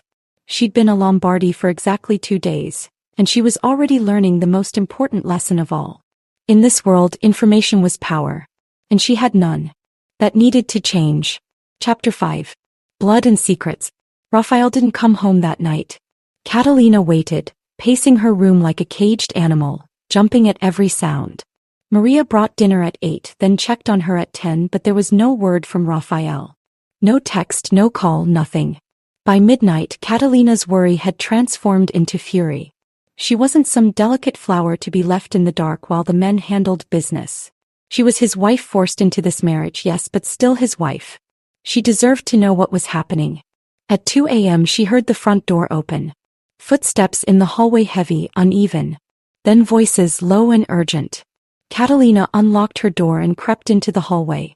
Light spilled from the study downstairs and she could hear Rafael's voice, tight with pain or anger, she couldn't tell which. She descended the stairs quietly, her bare feet silent on the marble. As she approached the study, she heard Lucas speaking. "You need to go to the hospital. That needs stitches." "No hospitals. You know the rules." "Fuck the rules, Rafael. You're bleeding everywhere." Catalina pushed open the study door. The sight that greeted her made her stomach drop. Rafael sat in his desk chair, his white shirt soaked with blood. More blood dripped from a gash on his forehead, and his knuckles were torn and bleeding. Lucas stood over him, holding what looked like a first aid kit. "What the hell happened?" Catalina demanded. Both men turned to look at her. Rafael's eyes were dark with pain and something else, something violent and barely contained. "I told you to stay upstairs," he said. "And I told myself I'm not a decoration you can just hide away when things get messy." Catalina moved into the room, her eyes on the blood. "So much blood. You need a doctor." "No doctors. No hospitals." Rafael winced as Luca pressed gauze to his side. "We handle this in-house. You're going to die of an infection if that's not properly cleaned." I said no. Rafael's voice was sharp enough to make her flinch. "This is my world, Catalina. My rules. You don't get to." He broke off with a hiss of pain as Luca pressed harder. "Brother, she's right," Luca said quietly. "At least let her help. She can't make it worse than it already is." Rafael looked at Catalina for a long moment, jaw clenched. Finally he nodded. "Fine. But if you're going to help, then help. Don't stand there looking horrified." Catalina swallowed her fear and moved closer. "What do you need me to do?" Luca handed her the gauze. "Keep pressure on this while I get supplies. The bleeding needs to stop before we can stitch him up." "Stitch?" Catalina's voice cracked. "You're going to stitch him here? Now? Unless you've suddenly changed your mind about hospitals," Rafael said dryly. Luca disappeared, leaving Catalina alone with her bleeding husband. She pressed the gauze to his side, trying not to think about what kind of wound required stitches. Trying not to see the blood seeping through the white fabric. "What happened?" she asked quietly. "Business." "That's not an answer." Rafael caught her wrist with his uninjured hand. His grip was gentle despite the violence evident in his torn knuckles. "Someone thought they could move product in my territory without permission. We had a discussion about it." "A discussion that ended with you bleeding all over your study? You should see the other guy." Rafael's smile was grim. "Actually, you shouldn't. There's not much left to see." The casual way he said it made Catalina's blood run cold. "Did you kill him? Does it matter?" "Yes." Rafael studied her face. "Would you prefer I lie to you? Tell you I'm not a killer?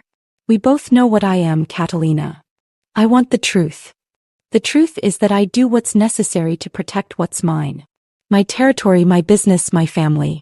And now that includes you." His eyes were intense despite the pain.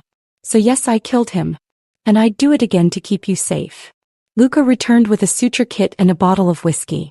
"This is going to hurt," he warned his brother. "It already hurts." Rafael took the whiskey bottle and drank deeply. "Just get it done." "Catalina, you might want to look away for this part," Luca said as he threaded a needle. But Catalina didn't look away. She watched as Luca cleaned the wound. A knife wound, she realized, about 4 inches long and deep enough to require 12 stitches. She watched Rafael's face go white with pain, watched him grip the arms of the chair until his knuckles were bone white. And she kept pressure on the wound until Luca told her to move. "You're tougher than I thought," Rafael said when it was over, his voice rough. "So are you." Catalina looked at his torn knuckles. "Let me clean those." She took the antiseptic and gauze from Luca and gently cleaned Rafael's hands. His knuckles were a mess, split skin, probably fractured bones underneath. She worked carefully, aware of his eyes on her face. "Why are you doing this?" he asked quietly. "Because you're hurt. You hate me." "I do." Catalina wrapped his knuckles in clean gauze. But I'm not going to let you bleed to death in your study. That would be too easy. Rafael laughed, then winced. Careful. Laughing hurts. Then stop being amusing. She finished with his hands and sat back. Done. Luca, what about his head? The gash on Rafael's forehead was smaller but still bleeding. Luca cleaned it and applied butterfly bandages to hold it closed. No concussion symptoms? He asked his brother. I'm fine. That's not what I asked. Rafael sighed. No double vision, no nausea, no confusion. I'm fine, Luca. You're an idiot is what you are, Luca muttered, but there was affection in his voice. Going in alone like that dash. I wasn't alone. I had Marco and Dante with me. And where are they now? Cleaning up the mess. Rafael tried to stand and immediately swayed. Catalina caught him, steadying him with a hand on his uninjured side. You need to rest, she said firmly. I need to dash. Rest, she repeated. Whatever else needs to be done can wait until morning. You're no good to anyone like this. Rafael looked like he wanted to argue, but another wave of dizziness seemed to hit him. Fine. Help me upstairs. Luca moved to support his brother's other side. I'll stay tonight. In case there are complications. There won't be. Humor me. Together they got Rafael upstairs. But instead of going to his own room, he headed toward Catalina's. Wrong door, she said. My room is a mess. Haven't slept there in days. Rafael pushed open her door. Besides, this bed is bigger. Before Catalina could protest, he collapsed onto her bed, staining her white sheets with blood. Luca helped him out of his ruined shirt, revealing more bruises on his ribs and back. Jesus, Rafael, Luca breathed. How many guys were there? 5. Maybe 6. I stopped counting. Catalina felt sick. 6 men. He'd fought 6 men and won, but at what cost? I'll be downstairs if you need me, Luca said, squeezing her shoulder as he passed. Try to keep him still. And if he starts bleeding through the stitches, come get me immediately. Then she was alone with Rafael, who was sprawled across her bed like he owned it. Which technically he did. He owned the bed, the room, the whole damn house. He owned her. Stop staring and get me some water, Rafael said, his eyes closed. My head is killing me. Catalina got him water and painkillers from her bathroom. She watched him swallow them, then settle back against the pillows with a groan. You should change the sheets, he said. These are ruined. You should have thought of that before bleeding all over them. Noted for next time. There's going to be a next time? Rafael opened one eye. There's always a next time. This is what I do, Catalina. This is the life you married into. She sat on the edge of the bed, careful not to jostle him. You could have died tonight. But I didn't. You could have. She surprised herself by feeling emotional about it. What would have happened to me if you had? Luca would have taken care of you. Made sure you were protected. I don't want Luca. I want Dash. She stopped, not sure what she'd been about to say. Rafael's eyes opened fully, amber and intense even through the pain. What do you want, Catalina? I want answers. I want to know what's happening. I want to not be kept in the dark like some fragile thing that can't handle reality. You want in, Rafael said softly. You want to be part of this world, not just an ornament in it. Yes. He studied her for a long moment. There's a war coming. Not a big one, but significant. Some of the smaller families think I've gotten too powerful, too greedy. They're forming an alliance to push back against me. The man tonight dash was a message. They're testing my defenses, seeing how I respond. Tonight I sent a message back. Rafael's smile was cold. They won't test me again. And what happens now? Now we prepare. I shore up my alliances, call in favors, make sure everyone knows that coming at me means death. He reached out and caught her hand. And I keep you safe. Because they'll come for you eventually, thinking you're my weakness. Am I? The question hung between them. I don't know yet, Rafael said honestly. But they think you are. Which means we need to make sure you're not just protected but dangerous in your own right. That's why you're training me. Part of it. The other part is that I like seeing you fight. You're beautiful when you're angry. Catalina pulled her hand away. Don't. Don't what? Tell you you're beautiful? It's true. Don't confuse this. We're not a real couple. This marriage is a business arrangement. Is it? Rafael shifted, wincing. Because from where I'm lying bleeding in your bed while you worry about me, it feels pretty real. I'm not worried about you. I'm worried about what happens to me if you die.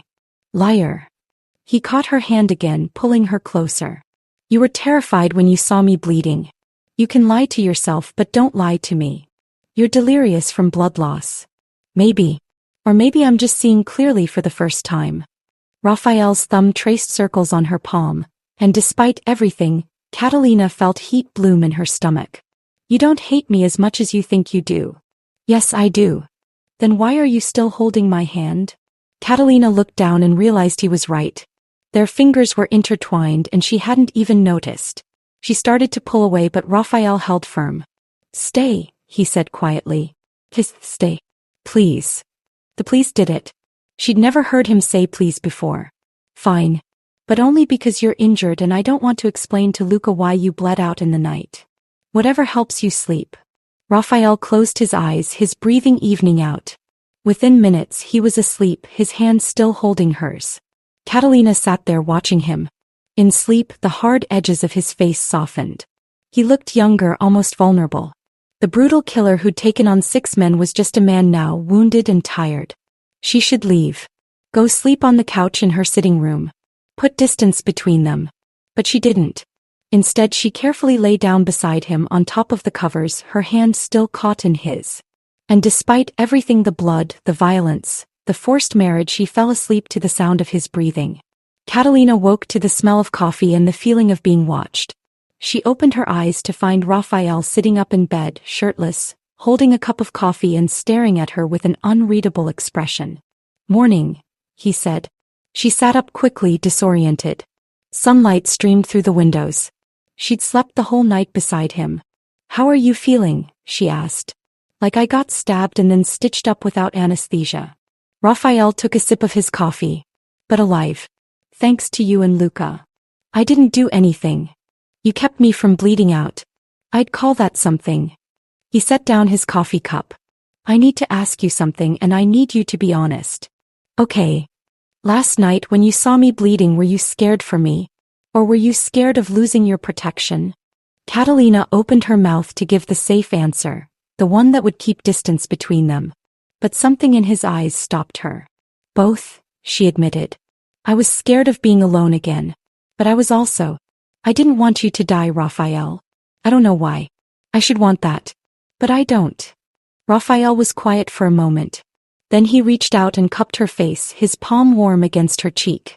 Thank you for being honest. What happens now? She whispered. How I heal. And then I finish what those bastards started. His thumb brushed her bottom lip and Catalina's breath caught. But first I want to kiss my wife. And this time it won't be for show. Rafael dash. Tell me no and I'll stop. But if you don't say no, Catalina, I'm going to kiss you. And I'm not going to be gentle about it. He should say no. She should push him away, maintain the boundaries that were already dangerously blurred. But she didn't. Rafael's kiss was nothing like their wedding kiss.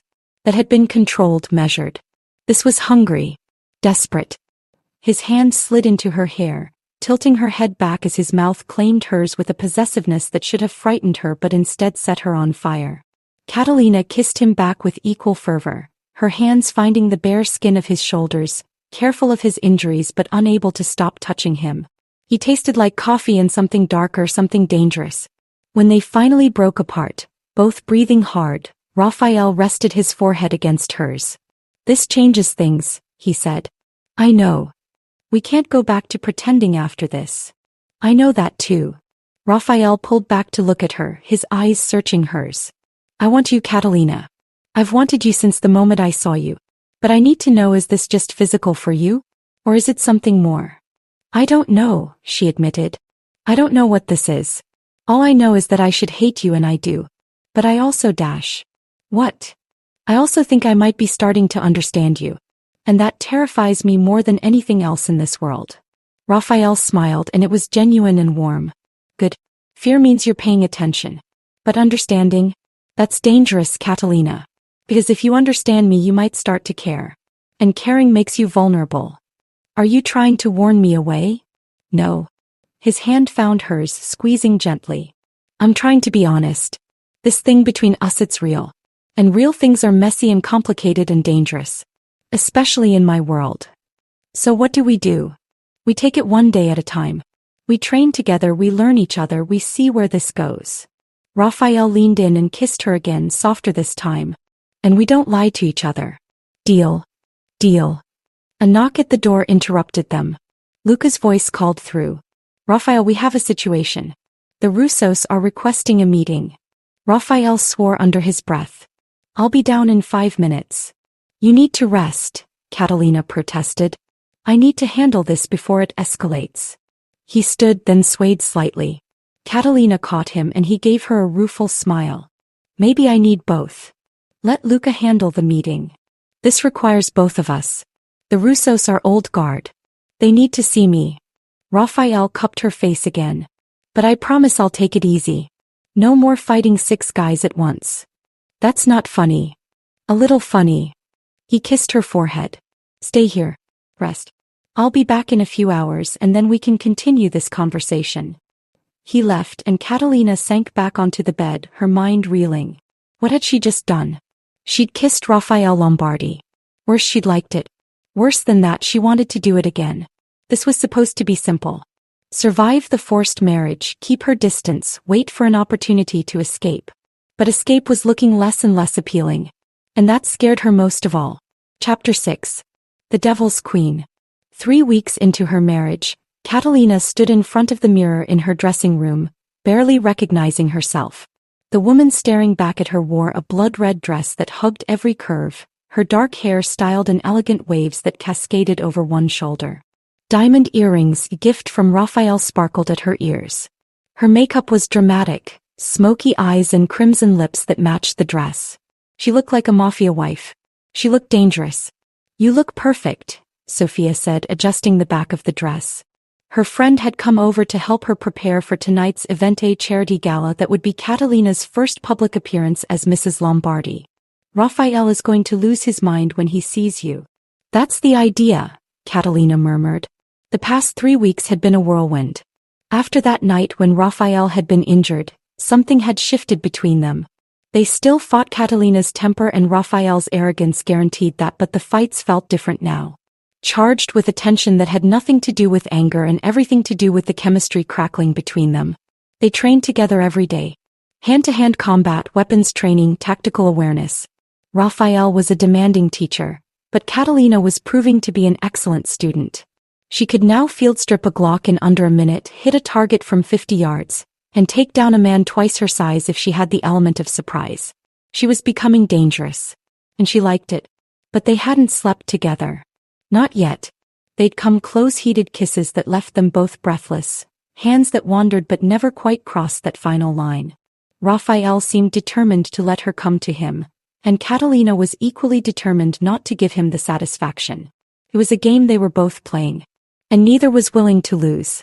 Are you nervous? Sophia asked, breaking into her thoughts. Terrified, Catalina admitted. This is basically my debut into Rafael's world. Everyone will be watching, judging, looking for weakness. Then don't show them any. Sophia squeezed her hand. You're Catalina Lombardi now. That name means power. Own it. A knock at the door made them both turn. Maria poked her head in, smiling. Mr. Lombardi is ready, Mrs. Lombardi. He's waiting downstairs. Catalina took a deep breath.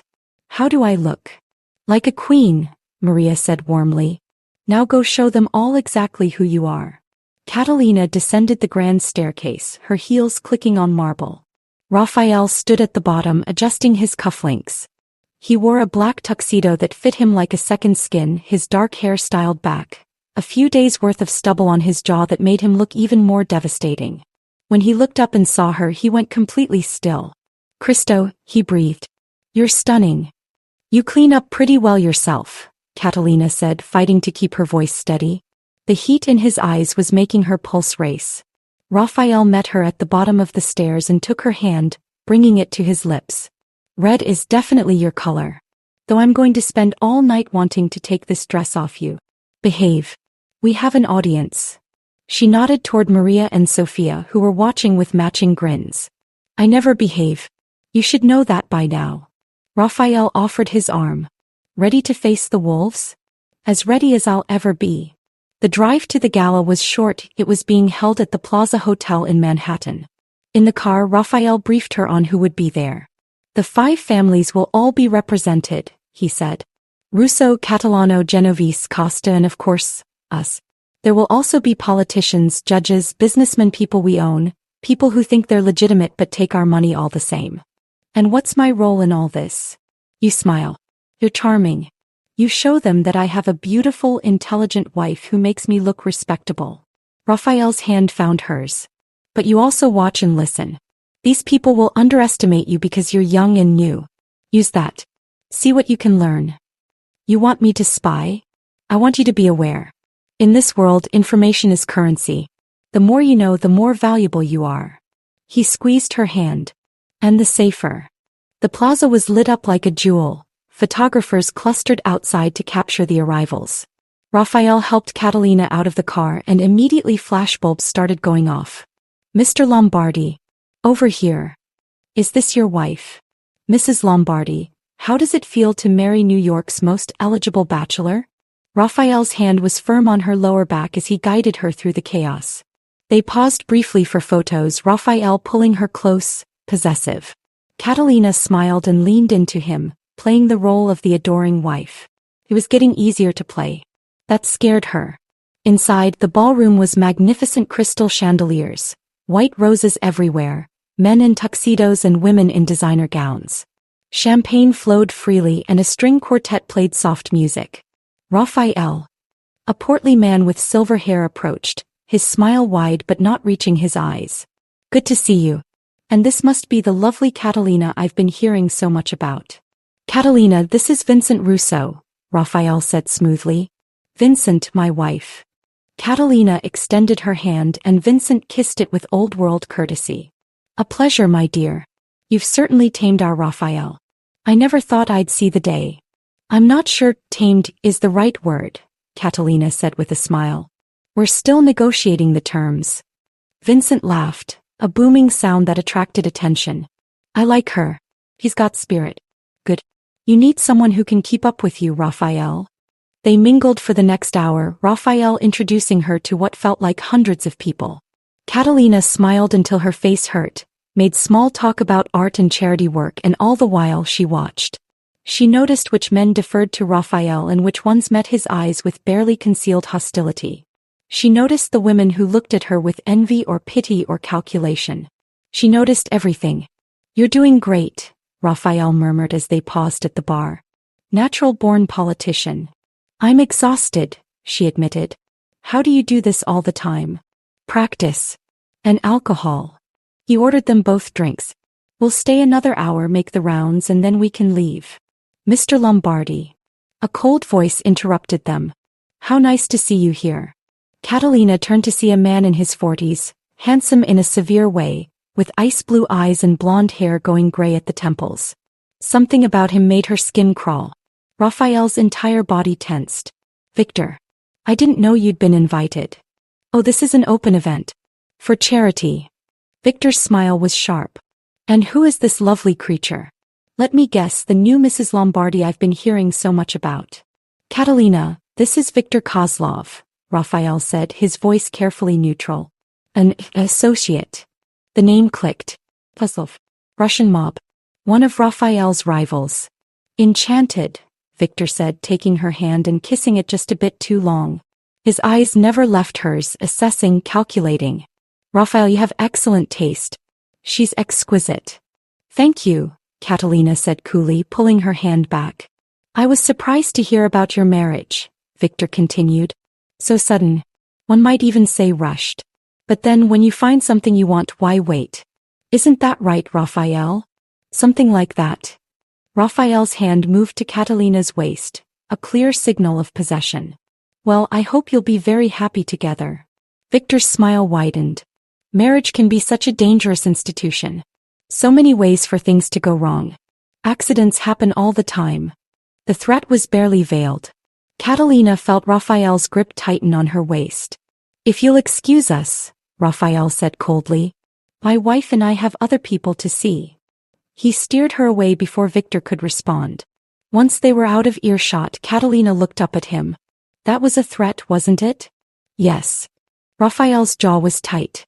Victor is one of the families who think I'm getting too powerful. He's also the one who sent those men after me 3 weeks ago. The ones who stabbed you? The same. I sent a message back, but clearly it wasn't strong enough. Rafael's eyes scanned the room, suddenly alert.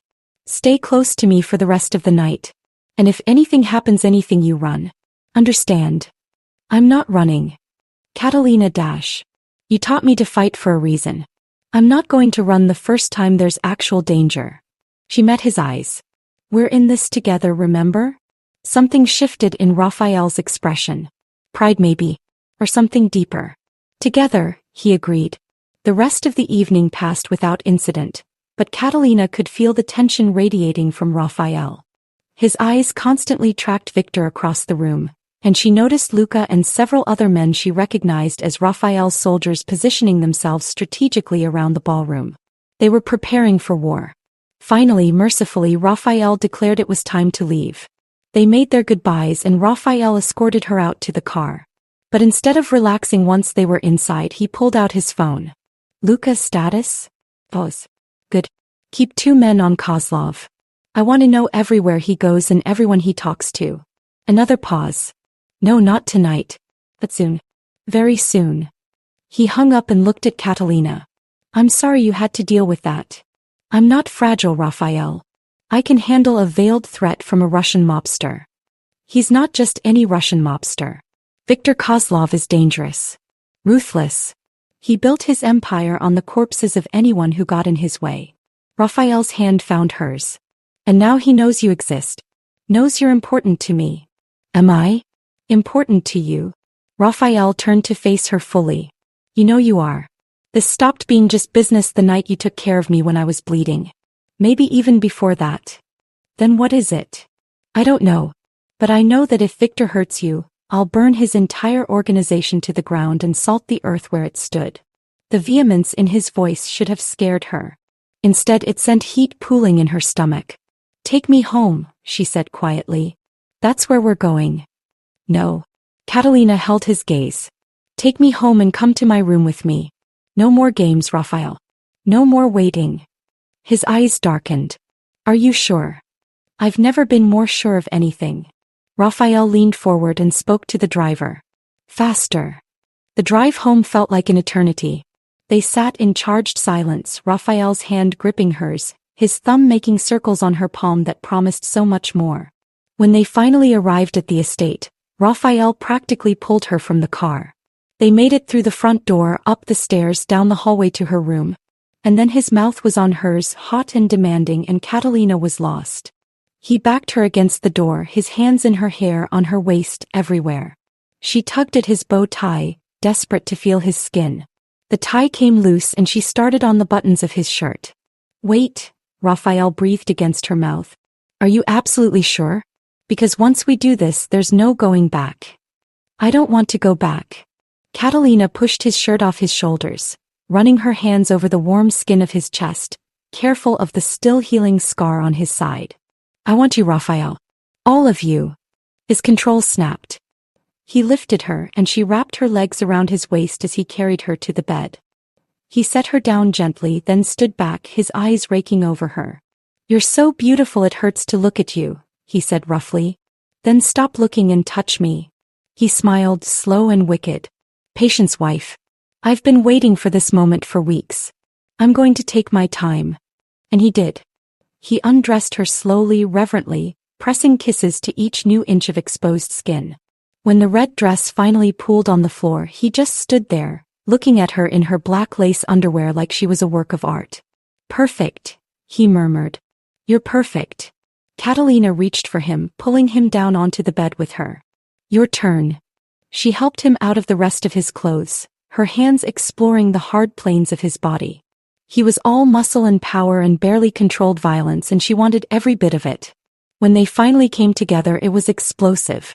Fire and passion and something deeper, something that felt terrifyingly close to emotion. Rafael was gentle at first, careful with her, but when she urged him on, demanded more, he gave it to her. They moved together like they'd been made for this, for each other. And when they finally fell apart in each other's arms, Catalina felt something shift inside her chest. This wasn't just physical anymore. This was real. Afterward, they lay tangled together, sweaty and breathless. Rafael traced lazy patterns on her skin, and Catalina felt more at peace than she had since her parents died. No regrets? Rafael asked quietly. Not yet. Ask me again in the morning. He laughed and pulled her closer. You're going to be the death of me, Catalina Lombardi. Good thing you're hard to kill. They fell asleep wrapped around each other, and for the first time since this nightmare began, Catalina felt like maybe, just maybe, she was exactly where she was supposed to be. Catalina woke to an empty bed. She sat up, pushing her hair out of her face, and looked around. Rafael's clothes were gone from the floor. The shower wasn't running. The connecting door to his room was closed. Had he left? Just left after what they'd shared last night? Hurt and anger warred in her chest. She was about to get up and storm into his room when she noticed something on the pillow beside her. A note, written in Rafael's bold handwriting. Had to handle some business. Didn't want to wake you, looked too peaceful. There's breakfast waiting for you downstairs. We need to talk when I get back. Not about last night, which was incredible, but about something else. Something important. Trust me. R. Catalina read the note 3 times, her anger fading slightly. He hadn't just abandoned her. He'd left a note. That was something. She showered and dressed, then headed downstairs. True to his word, there was breakfast waiting, all her favorites, kept warm under silver covers. Maria bustled in as she sat down. Good morning, Mrs. Lombardi. How was the gala? Eventful, Catalina said, pouring herself coffee. Maria, where did Rafael go? Emergency meeting with Mr. Luca and some of the other men. He left about an hour ago. Maria set down fresh juice. He said to tell you he'd be back by noon. It was only 9. 3 hours. Catalina ate breakfast alone, her mind churning. What was so important that Rafael had to rush off first thing in the morning? And what did he need to talk to her about? She was finishing her coffee when her phone rang. An unknown number. Hello. Mrs. Lombardi. Victor Kozlov's cold voice made her blood freeze. I hope I'm not interrupting your morning. How did you get this number? I make it my business to know things. It's how I stay alive in our world. Boss. I'm calling to congratulate you on your marriage. And to offer some friendly advice. I don't want your advice. Nevertheless, you're going to hear it. Your husband is a dangerous man, Mrs. Lombardi. He's made a lot of enemies. Some of those enemies might be willing to pay handsomely for information about his operations. Or for access to someone close to him. Catalina's hand tightened on the phone. If you think I'm going to betray Rafael I think you're a smart woman in a bad situation. Forced into marriage to settle your uncle's debts. That's what my sources tell me anyway. Victor's voice was smooth, persuasive. You didn't choose this life, Catalina. You don't owe Rafael your loyalty. And you certainly don't owe him your life. You don't know anything about my marriage. Don't I? I know that Rafael Lombardi is building an empire on blood and fear. I know that he's making moves that threaten the balance of power in this city. And I know that he's using you, a beautiful, educated woman with no ties to our world, to legitimize himself in the eyes of the Commission. Every word was designed to plant doubt, to drive a wedge between her and Rafael. And the worst part was that some of it was true. What do you want, Victor? I want to help you. When things go badly, and they will go badly, Catalina, I want you to know that you have options. My door is always open to you. Your door is the last place I'd ever go. See. Enjoy your breakfast, Mrs. Lombardi. And give my regards to your husband. Tell him the clock is ticking. He hung up. Catalina sat there, staring at her phone, her appetite gone. She should tell Rafael about the call immediately. But something stopped her. Victor had called her a smart woman in a bad situation. Was that all she was? A pawn in a game between 2 ruthless men? Well, he was more than that now. She was learning to fight, to be dangerous in her own right. She was becoming a Lombardi. But was that really what she wanted? The front door opened and Rafael's voice called out. Catalina. She found him in the foyer, his expression grim. Luca was with him, looking equally serious.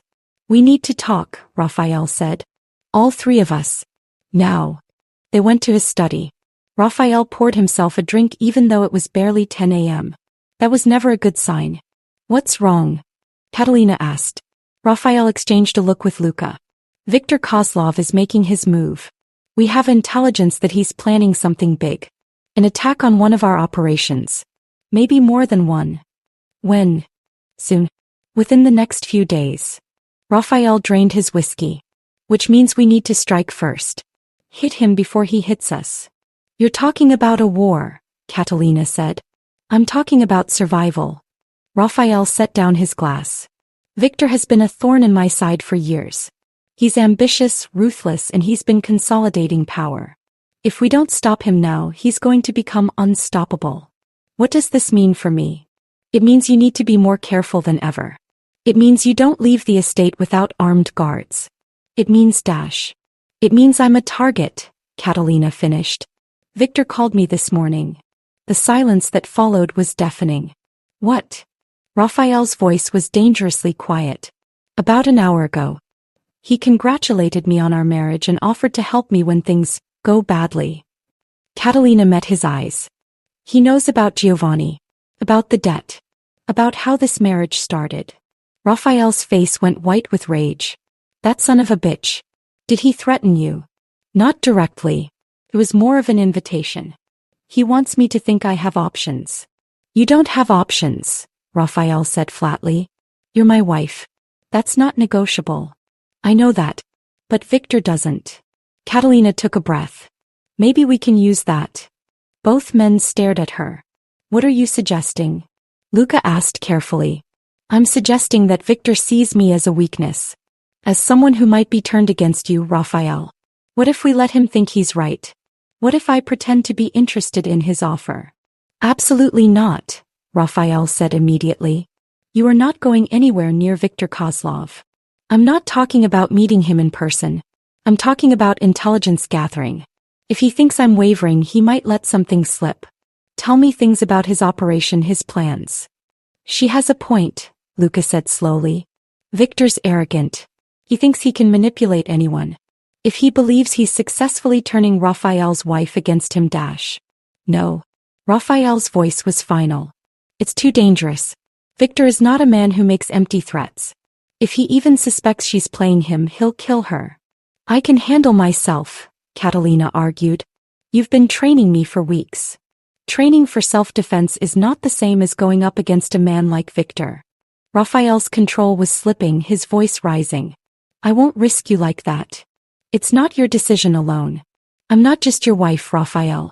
I'm your partner. You said so yourself. That was before dash, he stopped abruptly. Before what? Catalina pressed. Before last night, Rafael said quietly. Before things changed between us. I can't be objective about your safety anymore, Catalina. I can't risk losing you. The admission hung in the air. Then trust me, Catalina said, moving closer to him. Trust that I know what I'm doing. Trust that I'm strong enough to handle this. Rafael looked at her for a long moment, then at Luka. What do you think? I think she's right that we could use this. But I also think it needs to be carefully controlled. Any contact with Viktor goes through us first. No meetings in person. And at the first sign of danger, we pull the plug. Rafael was silent, clearly warring with himself. Finally he nodded. Fine. But we do this my way. You don't respond to Viktor yet. First we plan this out. We figure out exactly what we want to accomplish and how to keep you safe while doing it. Agreed, Catalina said. And Catalina? Rafael pulled her close, his hands cupping her face. If anything happens to you, I will burn this entire city to the ground. Do you understand? I understand. He kissed her hard and possessive before releasing her. Luka, get the team together. We have a war to plan. As Luka left, Rafael pulled Catalina back into his arms. I meant what I said earlier. We need to talk. About us. About what last night meant. What did it mean? Catalina asked. It meant that you're mine now. Completely. And I'm yours. His eyes were intense. I know this started as a business arrangement. I know you were forced into this. But what we have now, it's real, Catalina. Tell me you feel it too.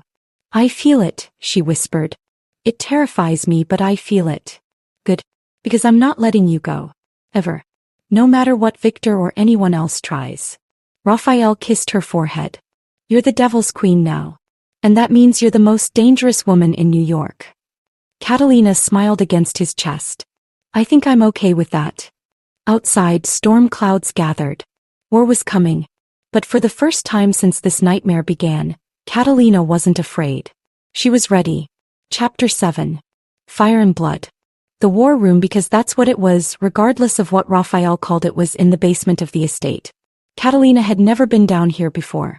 It was a space that spoke of violence and strategy. Maps covering the walls, photographs of targets pinned with red string connecting them, screens showing live feeds from various locations across the city. A dozen men sat around the long table, all of them hardened soldiers in Rafael's organization.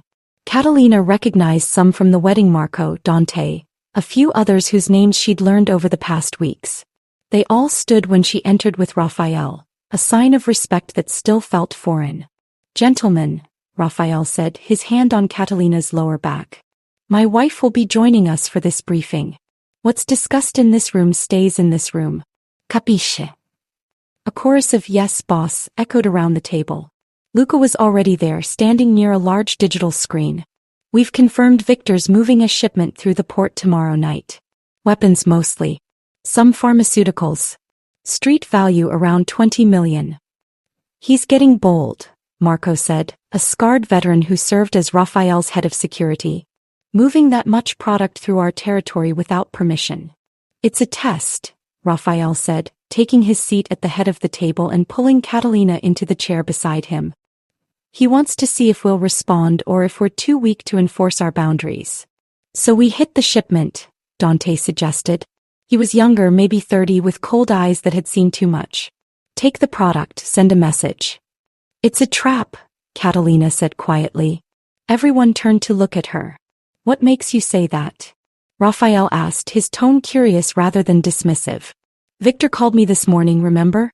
He's trying to get inside my head, make me doubt you. But he also said, the clock is ticking. Why would he say that unless he was expecting something to happen soon? Catalina stood and walked to the map of the port. He knows you'll hit the shipment. He's counting on it. Which means he'll have his own men waiting. Luca nodded slowly. She could be right. Victor's not stupid. This shipment is too obvious, too easy. So what do you suggest? Rafael asked Catalina, and she could feel the weight of every man in the room watching her. This was a test. Not from Rafael, from them. They needed to know if she was just the boss's pretty wife or if she actually had a brain. We hit him somewhere else, Catalina said, studying the map. While all his men are at the port protecting the shipment, his other operations will be vulnerable. Where else does he move product?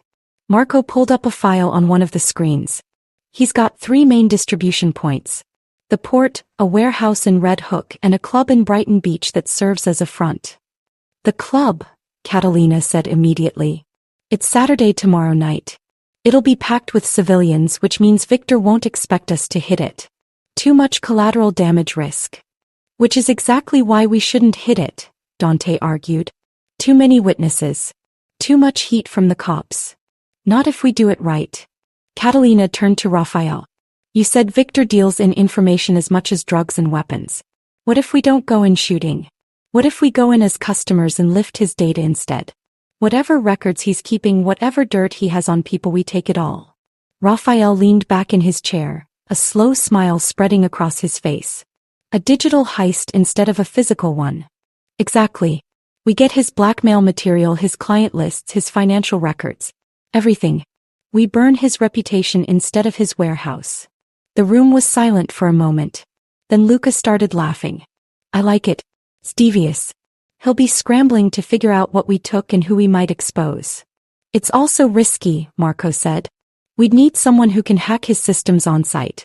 And we'd need to get past his security without raising alarms. I can handle the security, Rafael said. And I know a guy who can crack any system given enough time. The question is, can we get him inside without Victor's people noticing? That's where I come in, Catalina said.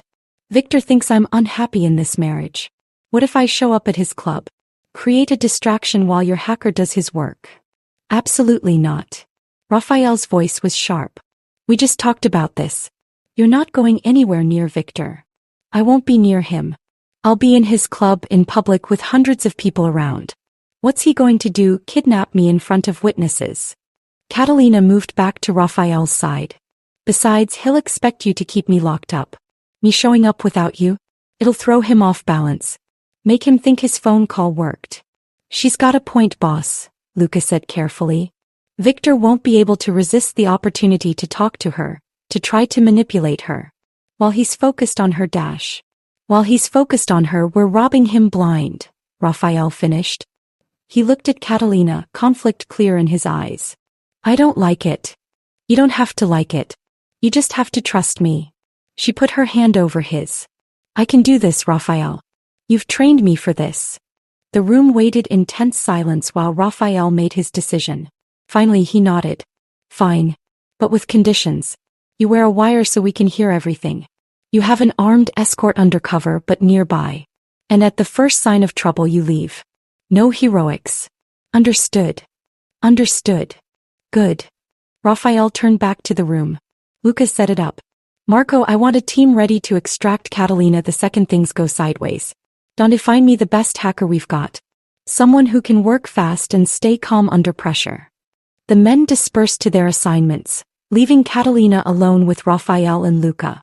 You know this is crazy, right? Rafael said, pulling her into his arms. Victor could see through this in a second. He won't. His arrogance won't let him. Catalina looked up at him. He thinks I'm some sheltered art gallery owner who got in over her head. He doesn't know what I've become. And what have you become? Rafael asked softly. Dangerous. She smiled. Just like you wanted. The next evening, Catalina stood outside Lux, Victor Kozlov's club in Brighton Beach, and tried to calm her racing heart. The building pulsed with bass-heavy music, and a line of people waited behind velvet ropes to get inside. She dressed to kill literally in a way.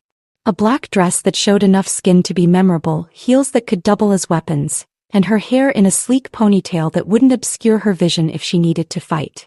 Under the dress, she wore a wire so thin it was practically invisible.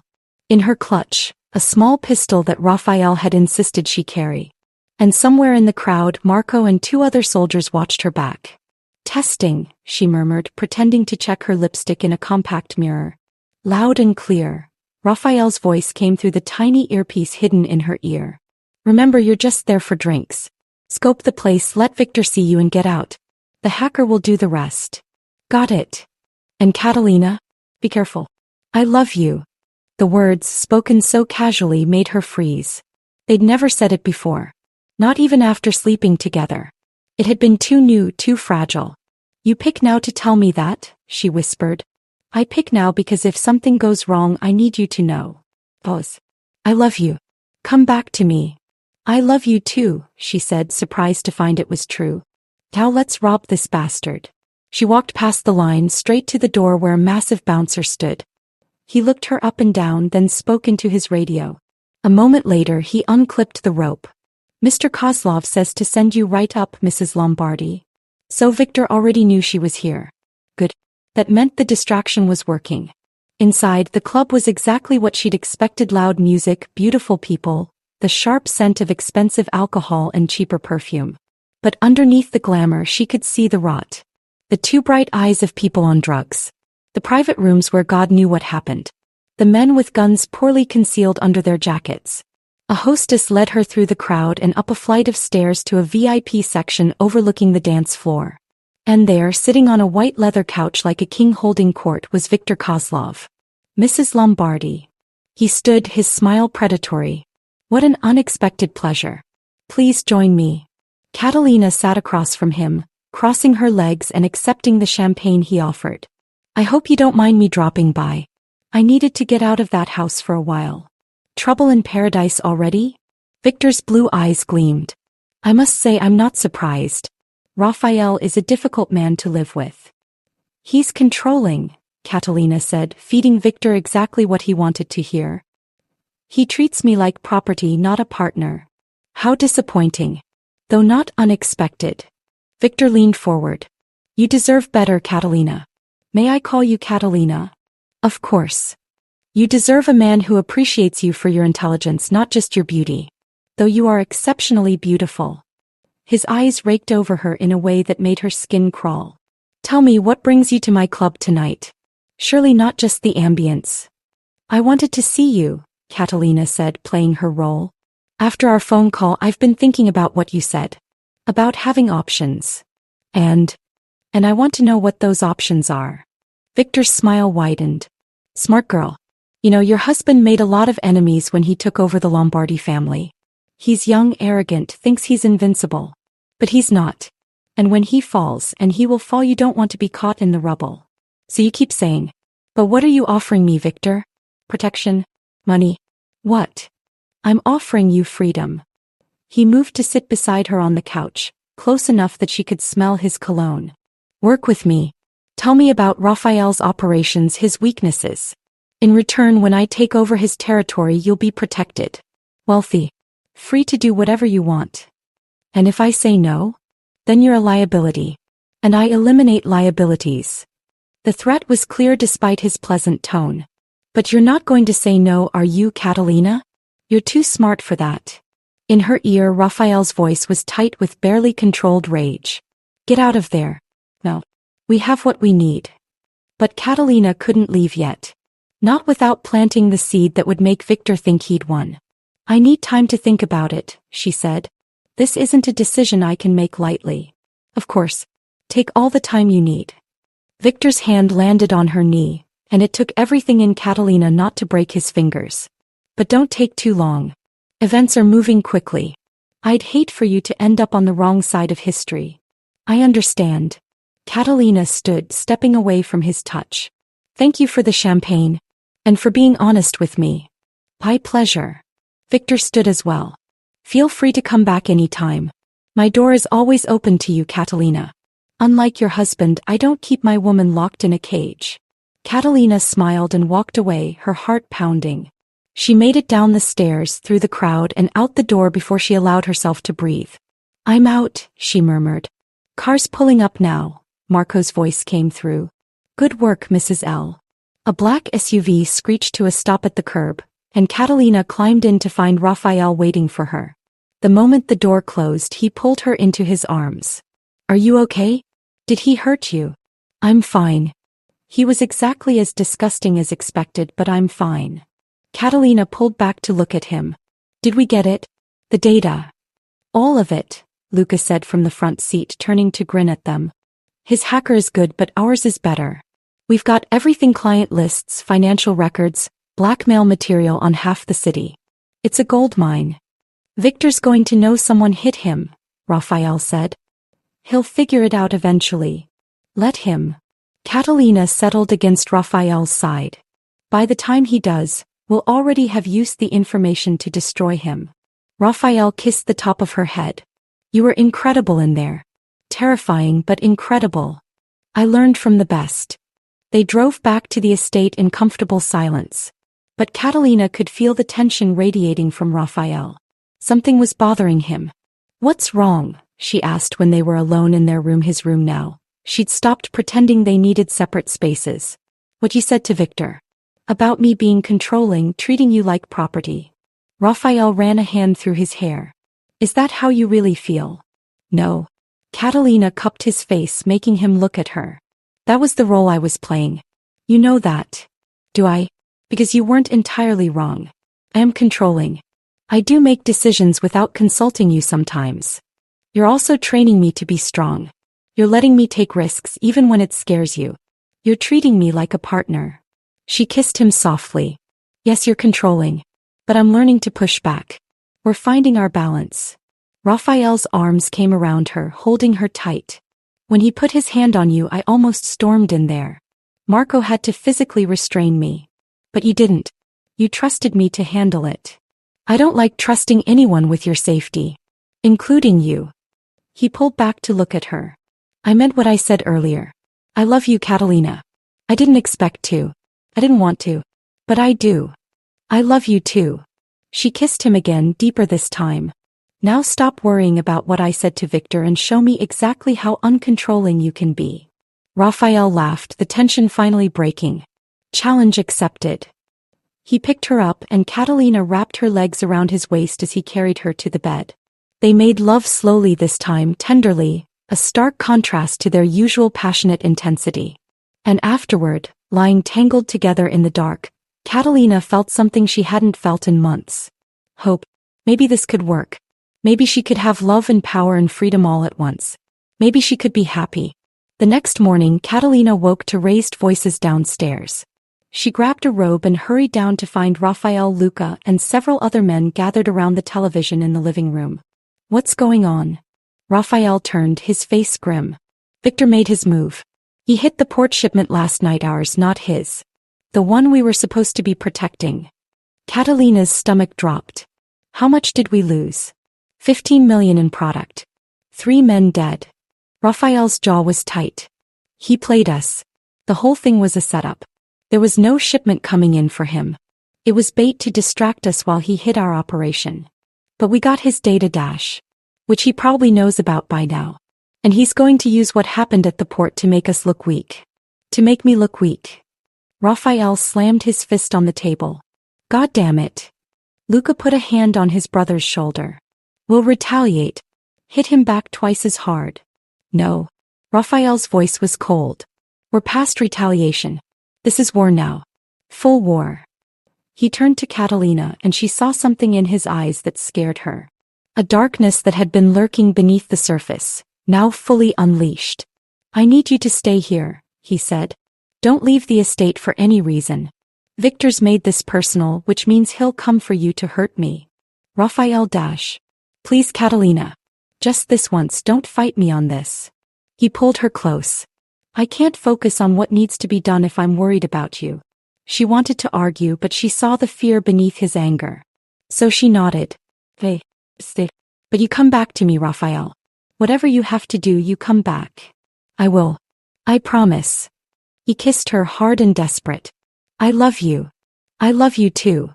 She watched him leave with Luca and the others, and for the first time since this all began, Catalina felt truly afraid. Because she'd finally found something worth having. And she was terrified she was about to lose it. Chapter 8. The Queen's Gambit. 3 days. Rafael had been gone for 3 days, and Catalina was losing her mind. She paced her room, their room, like a caged animal, her phone clutched in her hand. He'd texted sporadically. Short messages that told her nothing. Safe. Don't worry. Then hours of silence. Then another text, still handling things. Handling things apparently meant disappearing into the city with Luca and an army of soldiers to wage war against Viktor Kozlov. Maria tried to keep her busy, suggesting she paint or read or work on gallery business remotely. But Catalina couldn't focus on anything except the very real possibility that her husband might not come home. The estate felt like a fortress. Marco had tripled security, armed men patrolled the grounds. Cameras monitored every inch of the property. And Catalina wasn't allowed to step foot outside without an escort. She understood the necessity. Victor had drawn first blood and Rafael was retaliating. Which meant Victor would be looking for ways to hit back. And she was the perfect target. On the 4th morning, Sophia called. Catalina answered on the first ring, desperate for a distraction.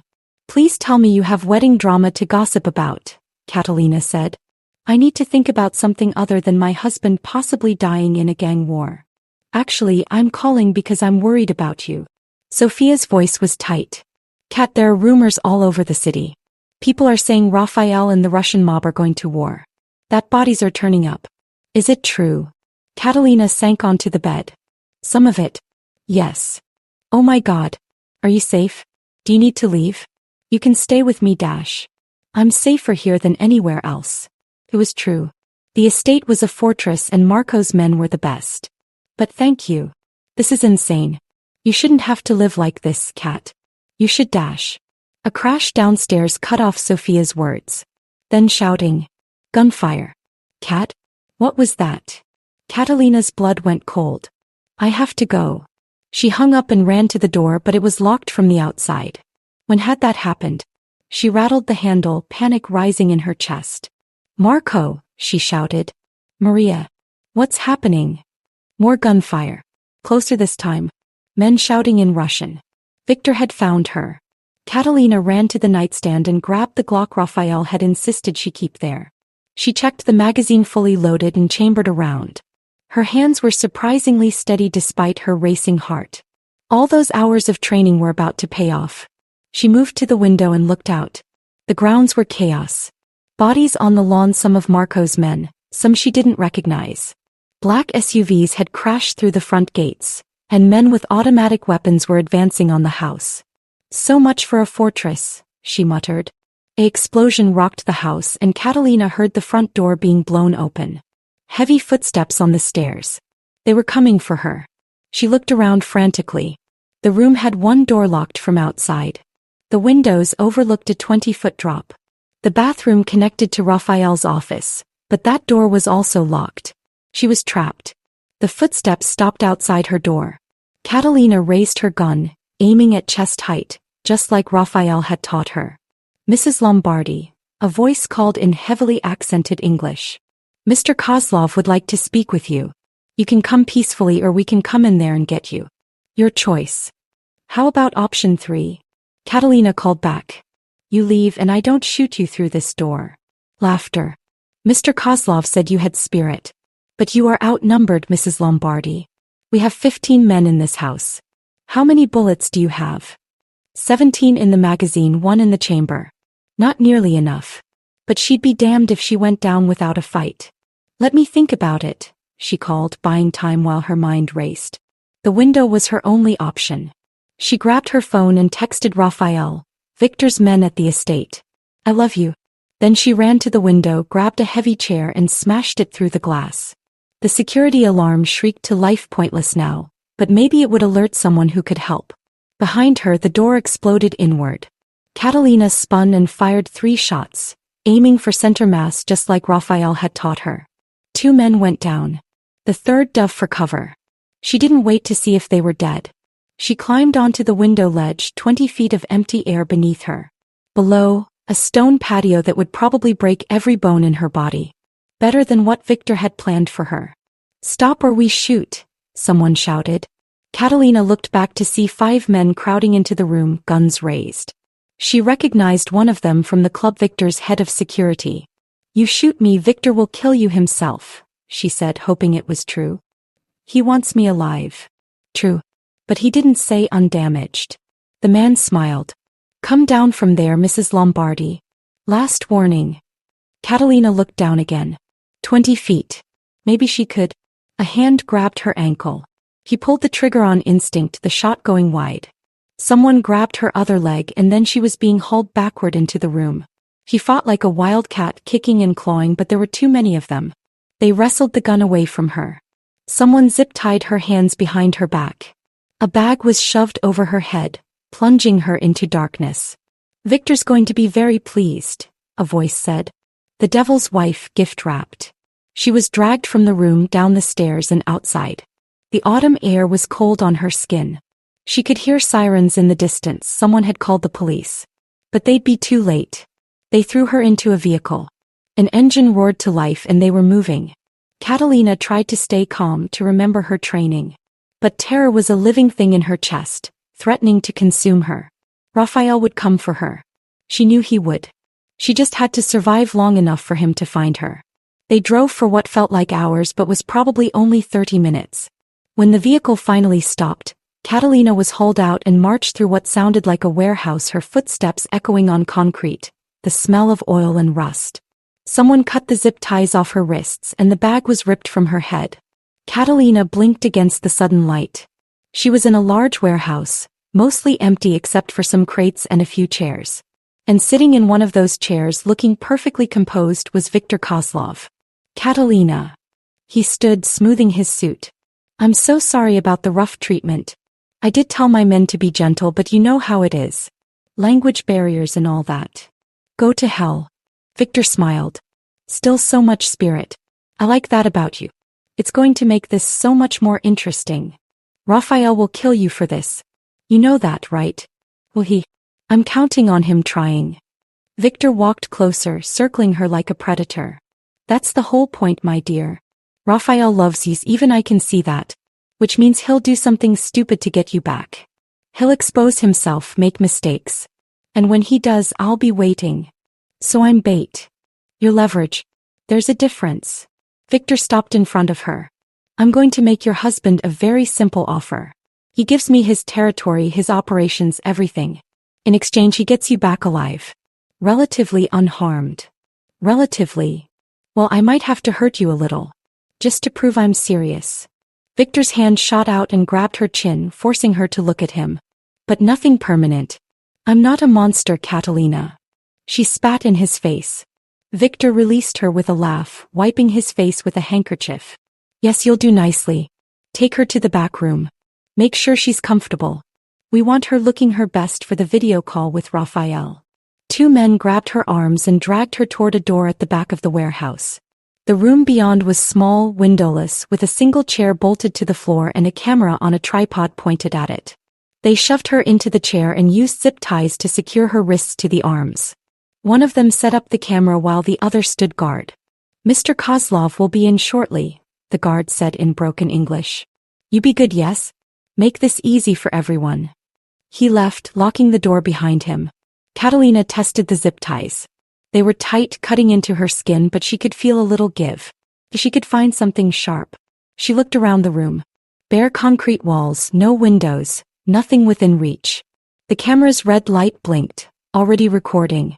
The door opened and Victor entered with a phone in his hand. Good news, Catalina. Your husband is on his way. I sent him a little teaser photo of you in your current predicament. He was very motivated to accept my invitation to negotiate. You're going to kill him. Probably. But I'm going to give him a chance to save you first.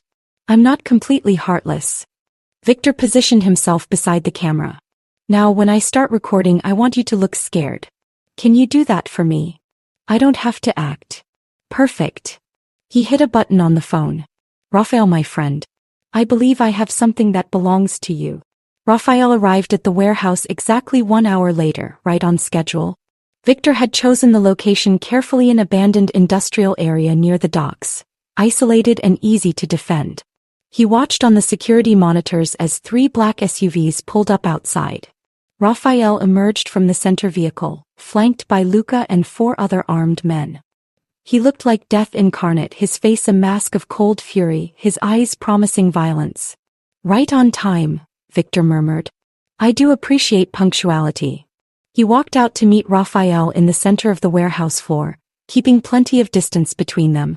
His own men lined the catwalks above, weapons trained on Rafael's people below. Victor. Rafael's voice could have frozen hell.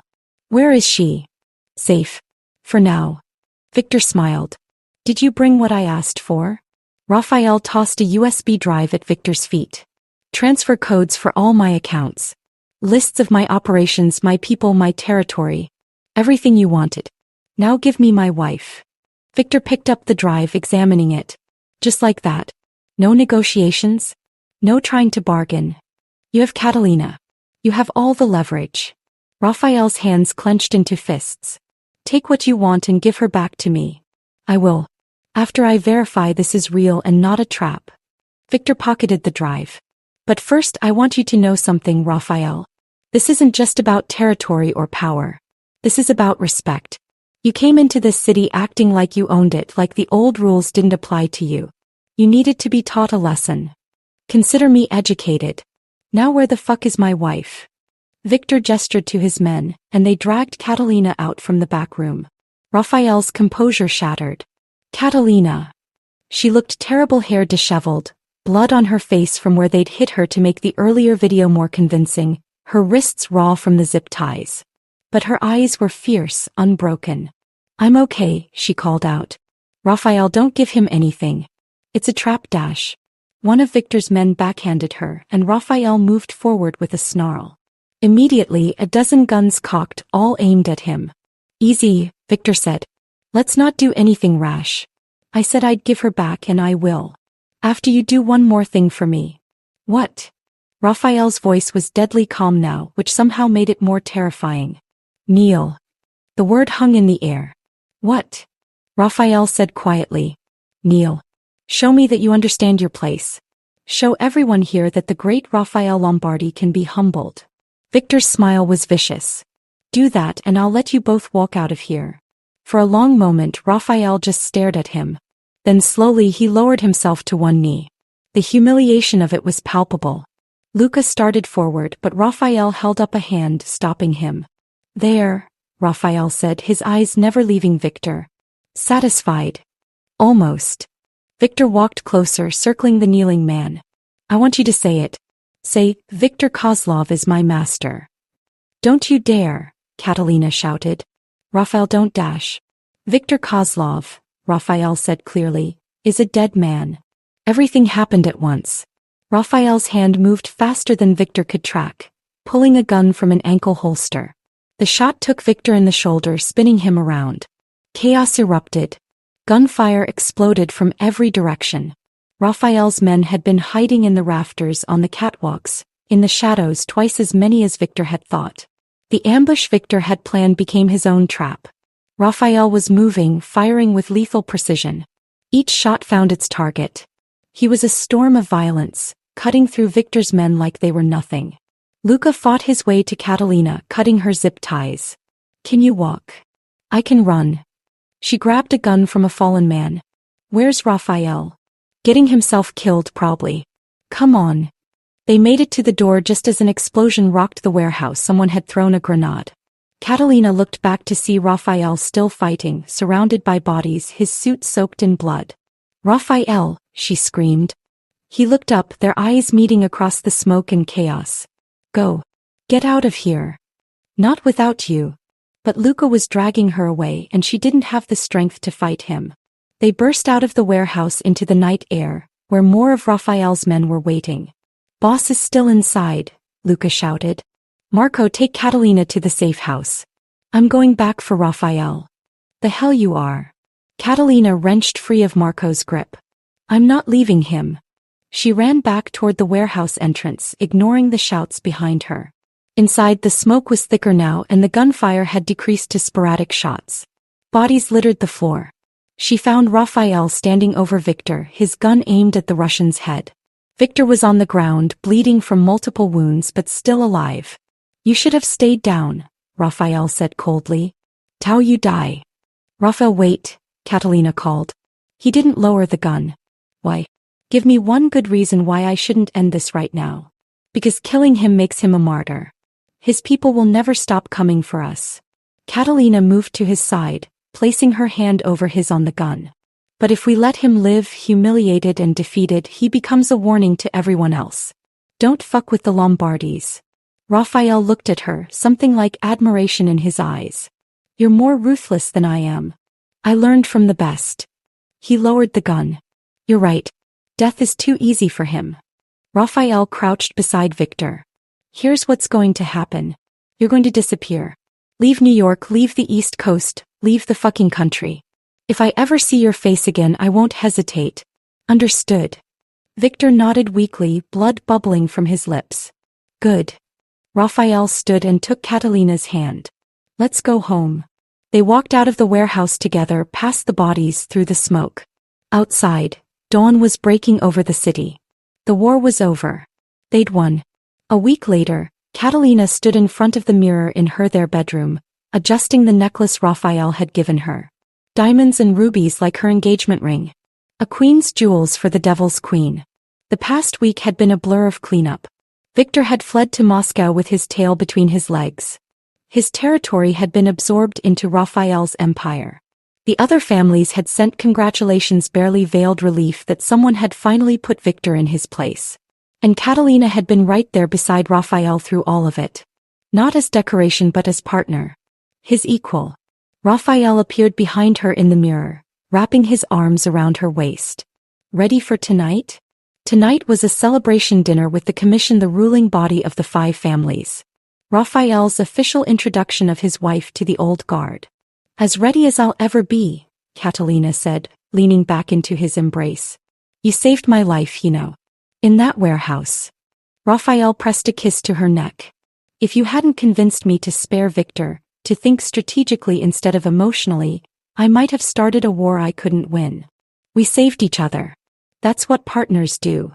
Partners. Rafael turned her to face him. Is that what we are? Among other things. Catalina smiled. Husband and wife. Lovers. Allies in crime. Don't forget dangerous. He pulled her close. You've become the most dangerous woman in New York, Catalina Lombardi. How does that feel? It feels right. And it did. The scared girl who'd been forced into this marriage was gone. In her place was a woman who'd found her power. Who'd found love in the most unexpected place. I have something for you, Rafael said, pulling a small box from his pocket. More jewelry? You're going to bankrupt yourself. Never. Open it. Inside the box was a key. Catalina looked at it, confused. What's this? A key to the gallery. At her surprised look, Rafael smiled. I bought Gallery Noir. It's yours now completely. No investors, no board, no one to answer to but yourself. You can run it however you want. Tears pricked her eyes. Rafael, that's too much, Dash. It's not enough. You gave up everything when you married me. The least I can do is give you back the thing you love. He cupped her face. I want you to be happy, Catalina. Truly happy. Even if that means spending less time helping me and more time with your art. I can do both. I want to do both. She kissed him softly. Besides, I've discovered I'm really good at the criminal empire thing. It would be a waste not to use my talents. Rafael laughed. What did I do to deserve you? You terrorized my uncle, blackmailed me into marriage, and generally made my life hell for about a month. And yet here we are. Here we are, Catalina agreed. Madly in love despite all logic and reason. The best kind of love. Rafael kissed her deep and thorough. Come on, Mrs. Lombardi. We have old men to impress. They headed downstairs where Luca was waiting by the car, looking sharp in a tuxedo. Brother, sister, he greeted them. Ready to wow the commission? Always, Catalina said. As they drove toward the city, Catalina looked out at the lights of New York. Her city now. She'd come here as a scared art gallery owner, been forced into a nightmare and somehow found her way to happiness. She'd become the devil's queen. And she'd never felt more powerful. What are you thinking? Rafael asked, his hand finding hers. I'm thinking that I should write Uncle Giovanni a thank you note. For what?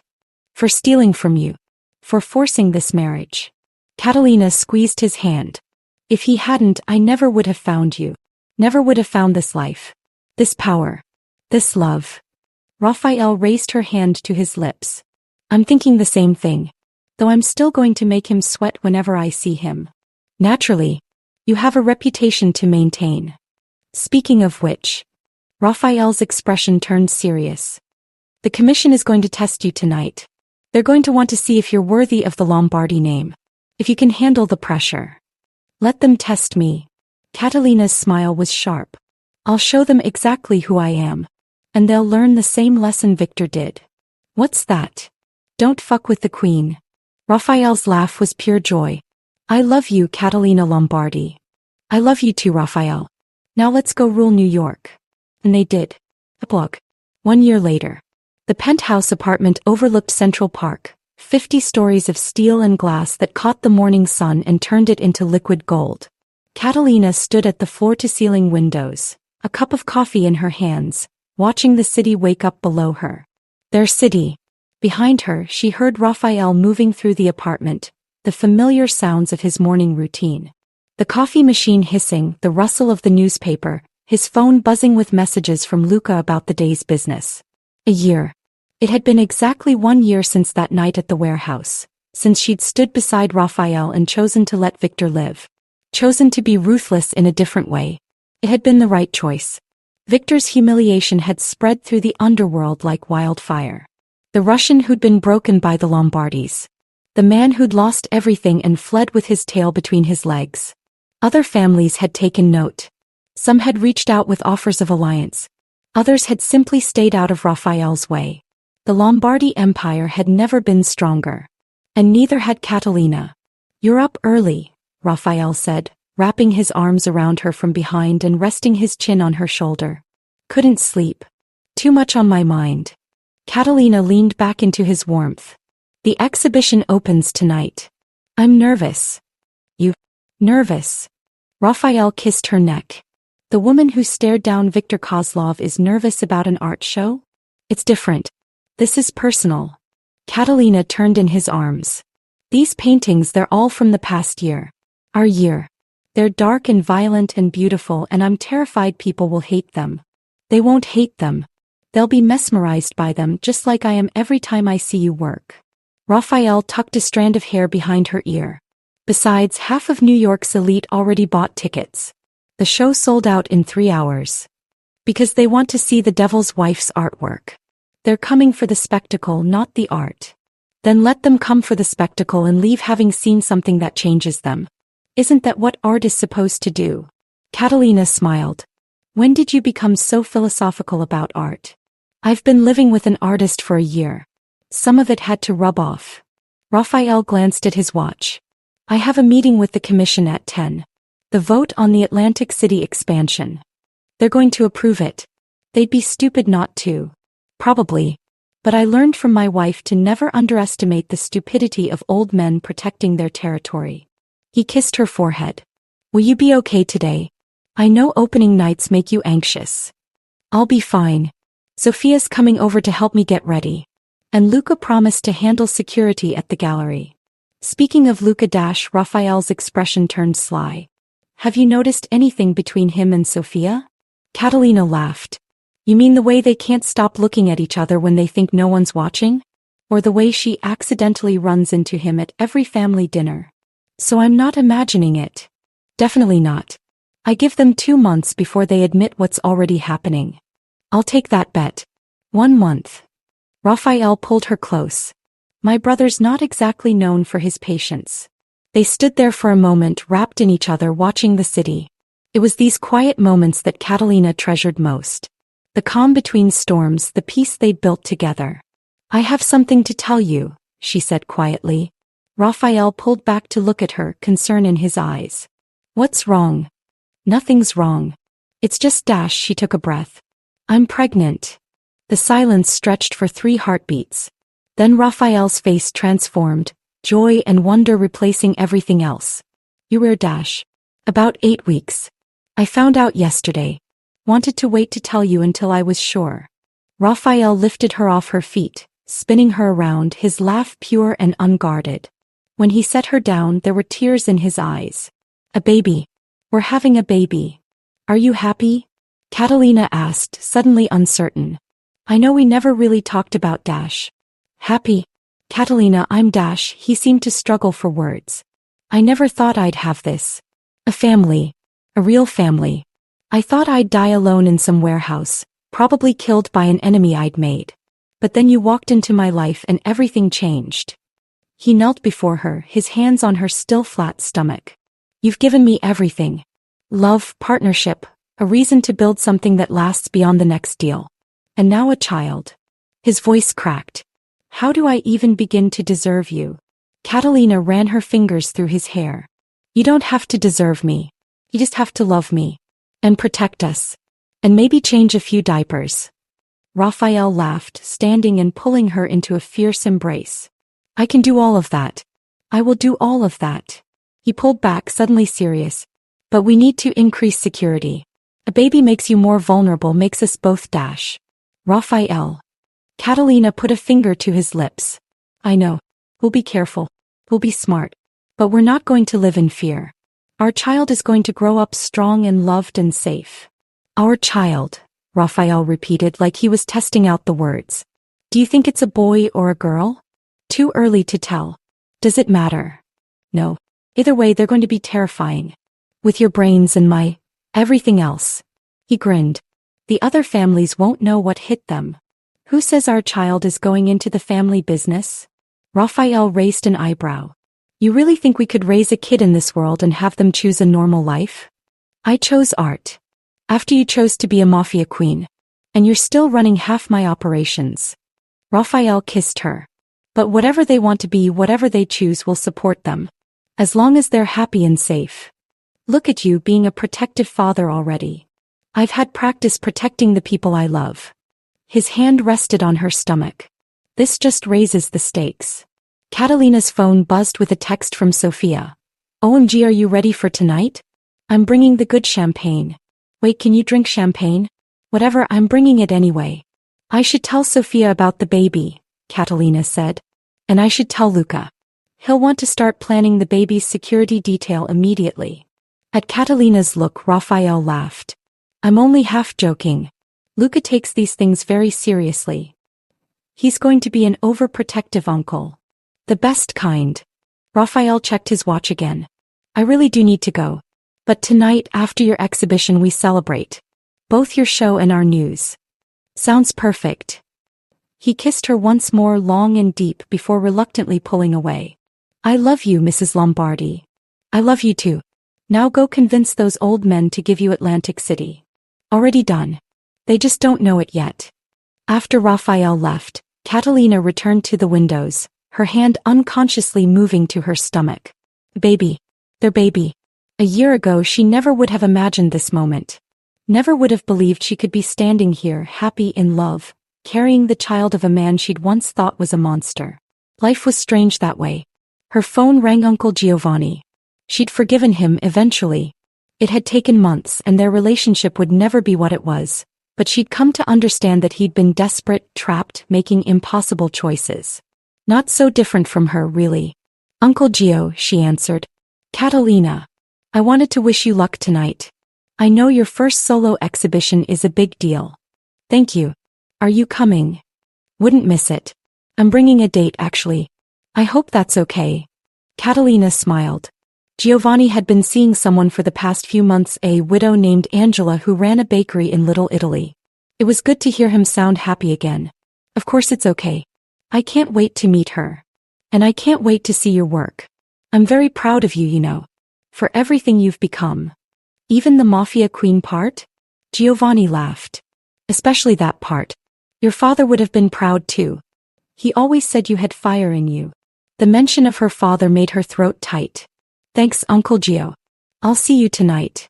After they hung up, Catalina walked through the penthouse to what had become her studio. The space was flooded with natural light, and canvases in various stages of completion lined the walls. But the ones for tonight's show were already at the gallery, waiting to be unveiled. She titled the exhibition Blood and Roses, a year of her life in paint and canvas. Dark reds and deep blacks mixed with soft pinks and pure whites. Violence and beauty, fear and love, all tangled together in a way that reflected her journey from captive to queen. There was one painting Rafael hadn't seen yet. She'd kept it hidden, wanting it to be a surprise. It was her favorite, a self-portrait of sorts. A woman in a red dress, standing in a room full of thorns and roses, a crown of blood on her head and a smile on her lips. In the background, barely visible in the shadows, a man with amber eyes watching her like she was the only thing in the world that mattered. It was called The Devil's Queen, and it was the truest thing she'd ever painted. The gallery was packed. Catalina stood near the entrance, greeting guests as they arrived. The who's who of New York society, politicians, business moguls, artists, and scattered among them the members of the 5 families. An interesting mix that would have been impossible a year ago. But being Rafael Lombardi's wife had opened doors. And Catalina had proven she could walk through them with grace and power. Sofia appeared at her elbow, gorgeous in a silver dress. Cat, this is incredible. The gallery is literally buzzing. I've overheard at least 5 people saying they want to buy pieces. They haven't even seen them all yet. They will. And they're going to lose their minds. Sofia squeezed her hand. I'm so proud of you. Luca appeared behind Sofia, and Catalina didn't miss the way her friend's entire face lit up. Mrs. Lombardi, Rafael just arrived. You wanted me to tell you he's coming in through the back entrance. Security concerns. Of course. Thank you, Luca. Catalina watched the way Luca and Sofia looked at each other. You two should go look at the art. I hear there's one piece in particular that's quite moving. She directed them toward a painting she'd done of 2 people dancing in the rain, their faces hidden but their connection obvious. Subtle, but she hoped Sofia would get the hint. Rafael found her a few minutes later, looking devastatingly handsome in a black suit. He pulled her into a quiet corner and kissed her thoroughly. Congratulations, he murmured against her lips. The place is packed. You're officially a success. The night's not over yet. They might hate everything. Impossible. Rafael took her hand. Show me. I want to see them all before the official unveiling. Catalina led him through the gallery, past the early arrivals, to where her paintings hung. She watched his face as he took them in, the violence and beauty she'd captured, the story of their year told in color and shadow. He stopped in front of The Devil's Queen, and she saw his breath catch. "Catalina," he said softly. It's us. It's me. Who I've become because of you. Because of this life." Rafael turned to her, his eyes intense. "You're the most remarkable person I've ever known. You know that. I learned from the best." He pulled her close and they stood there in front of the painting, wrapped in each other. Around them, the gallery buzzed with conversation and laughter, but for a moment they were alone in their own world. "I have news," Rafael said. "The commission approved Atlantic City. Unanimously. I told you they would. They also had something else to say. About you." Rafael smiled. "They want to make it official. Give you a seat at the table. The first woman to ever have a voice in the commission." Catalina pulled back to look at him. Seriously, they said, and I quote, "Mrs. Lombardi has proven herself to be a valuable asset to the organization. Her strategic thinking and ability to navigate complex situations make her a worthy addition to our council." Rafael laughed. "You scared them.